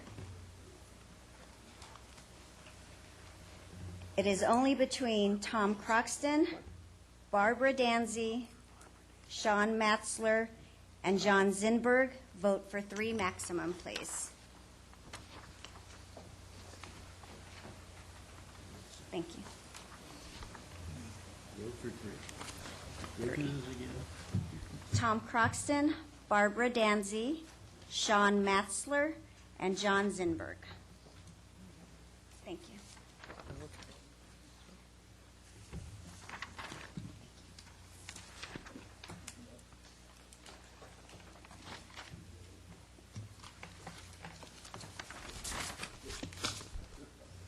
Okay, Councilmember Webb voted for Tom Croxton, Barbara Danzy, and Sean Matzler.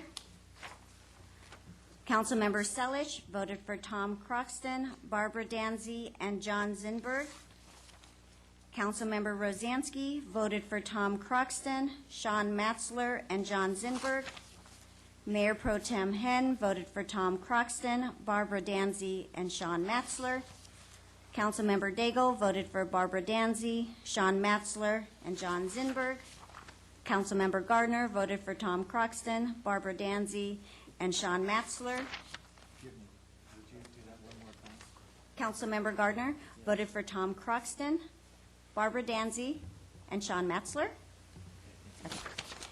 And Mayor Curry voted for Tom Croxton, Barbara Danzy, and John Zinberg. Regardless of the outcome, I'd like to call for an audit of the results. Some hanging chads here.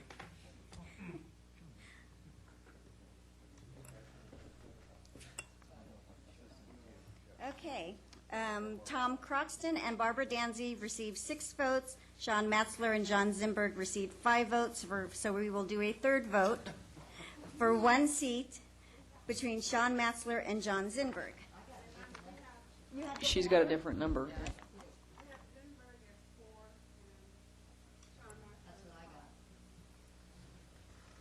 I have them at 5 also. Okay. So Sean Matzler, Tom Croxton, and Barbara Danzy are the last 3 members. So the 7 members are John Heffernan, Dennis Labange, Tony Petros, Stephen Shockhoff, Tom Croxton, Barbara Danzy, and Sean Matzler. Congratulations to all. We look forward to a great service.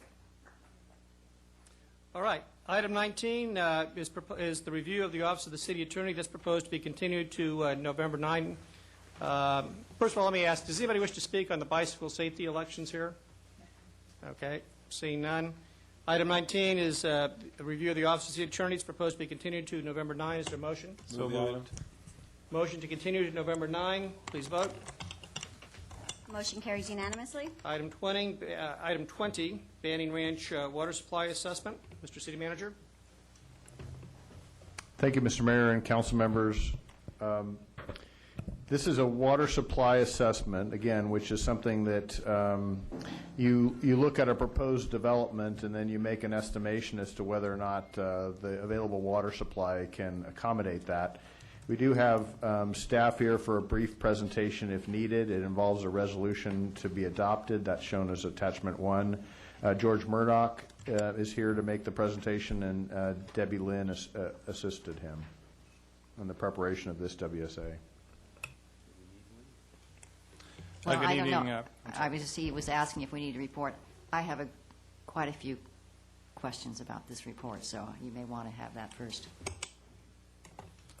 Okay. Presentation then, George? Good evening, Mayor, members of the council. Maybe I can, we have a few folks here that can answer a lot of your questions from the different aspects of this project. But let me start by saying, why are we doing this, and what are we asking you to do? California Senate Bill 610, adopted in 2001, requires that a water supply assessment be prepared for proposed development projects that have more than 500 residential dwelling units. As part of the city's review of the proposed Newport Banning Ranch project, it was determined that a preparation of a water supply assessment was required under the Senate Bill 610.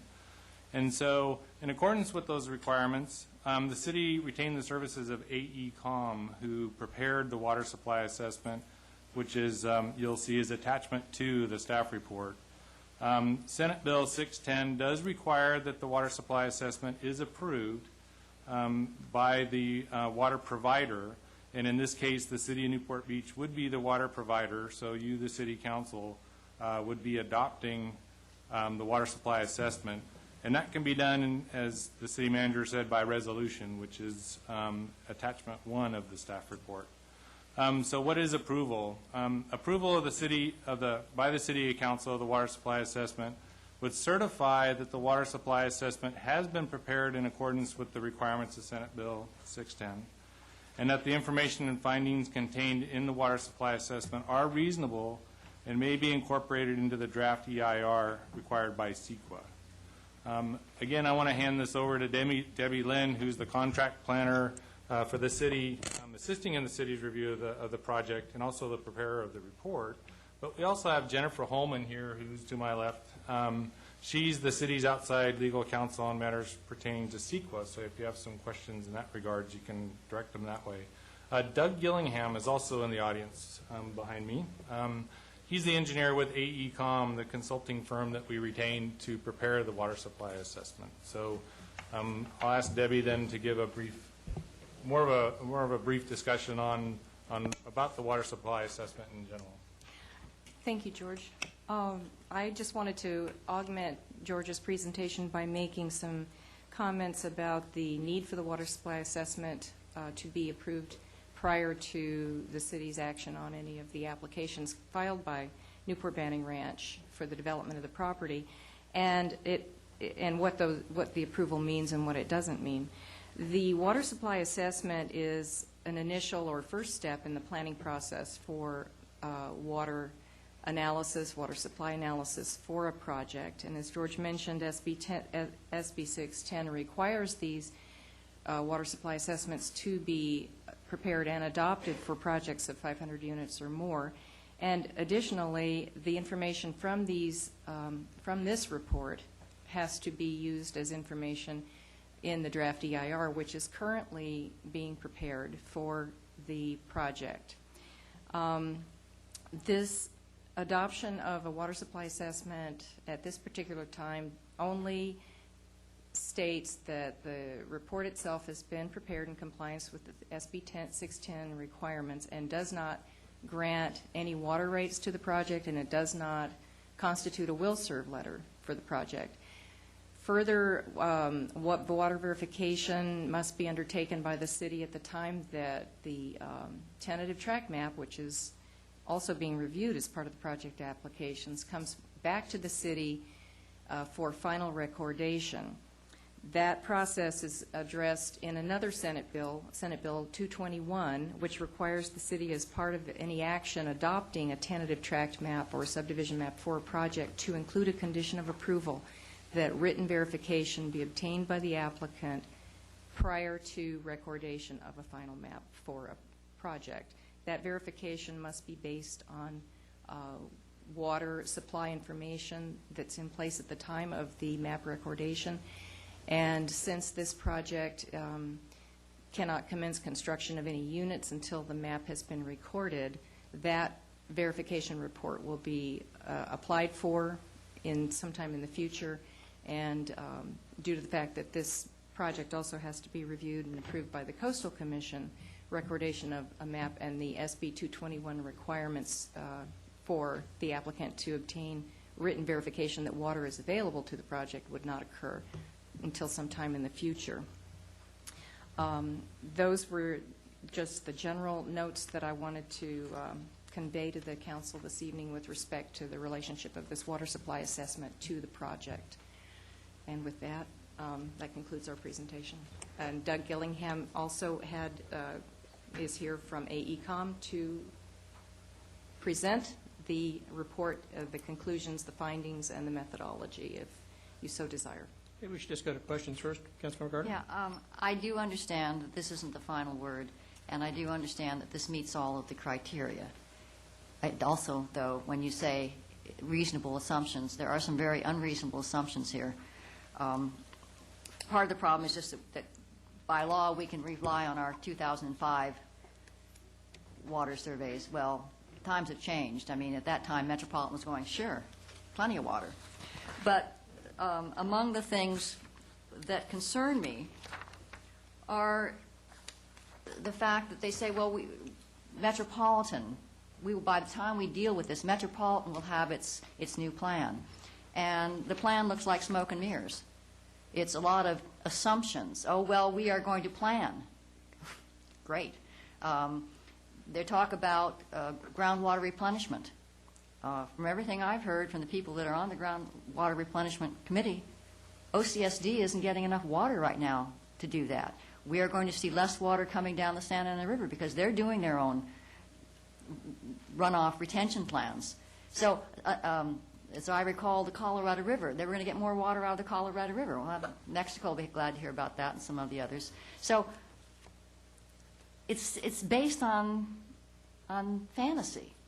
And it makes me uncomfortable when we're, even in this report, we're talking about, well, in the future, we've got all this maybe we'll have a desal plant. But that shouldn't be what we base it on. As I say, I realize that this is just a preliminary, but the preliminary is pretty disquieting. This has been my hobby horse, and I know it's late, and I apologize, I won't be very long. But we just keep saying, oh, we got water. See, it says so in our plan. And we keep saying, well, we ask our residents to cut back and to cut back.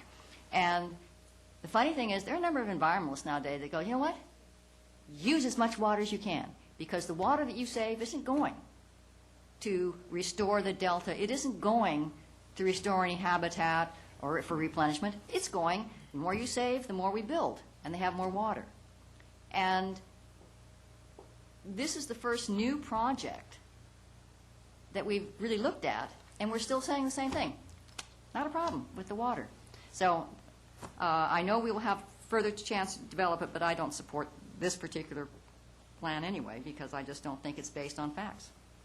Thank you. Are there any other questions for staff or our consultants? Seeing none, is there any public comment on this matter? Seeing none, I'm going to close public comment, bring it back to the council. Is there a motion? I move the recommendation for adopting a resolution. Mr. Kiff? Sorry, Mr. Mayor, it might be helpful if, just for the record, we were able to put any consultant comments about Councilmember Gardner's statement in the record. Apologize for taking more of your evening, but I think if you want to comment briefly about that. Thank you. Good evening, Council. Doug Gillingham with AECOM, the firm that assisted the city with preparation of the document here. Councilwoman Gardner, your questions are very good questions. At the time of the 2005 Urban Water Management Plans, which are the main source document that this relies on, as you said, the water supply picture was somewhat rosier than what we've seen in the past couple of years. The water supply assessment does attempt to address those recent events which have affected flows on the Colorado River and environmental restrictions that have affected delivery capability of the State Water Project in particular. And the document points to the ongoing efforts of the major water agencies, Orange County Water District, Metropolitan Water District of Orange County, and in particular the Metropolitan Water District of Southern California. And these are agencies whose job it is to plan adequate water supplies for projected growth that's projected by Southern California Association of Governments and the regional planning agencies. And these, Metropolitan in particular, is in the process of adopting what they call an integrated resources plan. And shortly after that, we'll adopt a new 2010 urban water management plan. And they have identified a suite of additional water supplies and water management measures to address these new uncertainties and to provide adequate supplies to serve demands into the future.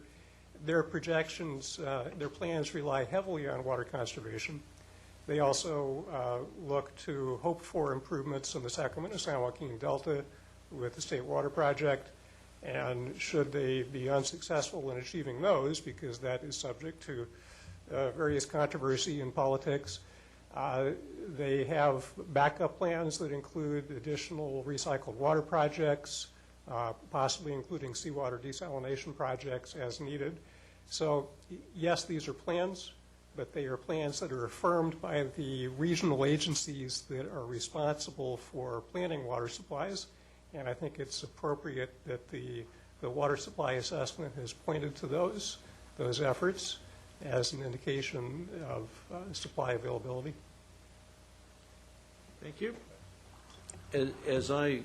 One question, as I kind of read through the report, it looks like that the 2005 plan that you were basing your information on included this site in that plan and included it as using 1,000 acre feet, whereas the proposal has been reduced to where they're now only looking at 600, so that in effect there is some downzoning, or I mean not downzoning, but downplaying of the water usage, and as far as the estimates are concerned, they have been reduced by close to 40%. That's correct. All right, thank you. For questions or discussion? Seeing none, please vote. With Councilmember Gardner voting no, the motion carries. Item 21, solar energy system installations. Move to continue. Motion to continue to a date certain. Mr. Rosansky, next meeting? We're going to continue it to a study session, I believe, on the next meeting, Move to October continue 26th. to a study session at our October 26th meeting. Okay, anyone in the audience wishing to speak on this? Seeing none, second that. please vote. Motion carries unanimously. Motion for reconsideration. Can we have that first on the study session agenda, because I know there's people that are planning on coming? Yes, sir. A motion to reconsider the vote on any action taken by the City Council at either this meeting or the previous meeting may be made only by one of the council members who voted with the prevailing side. There's a motion for reconsideration. Seeing none, we are adjourned.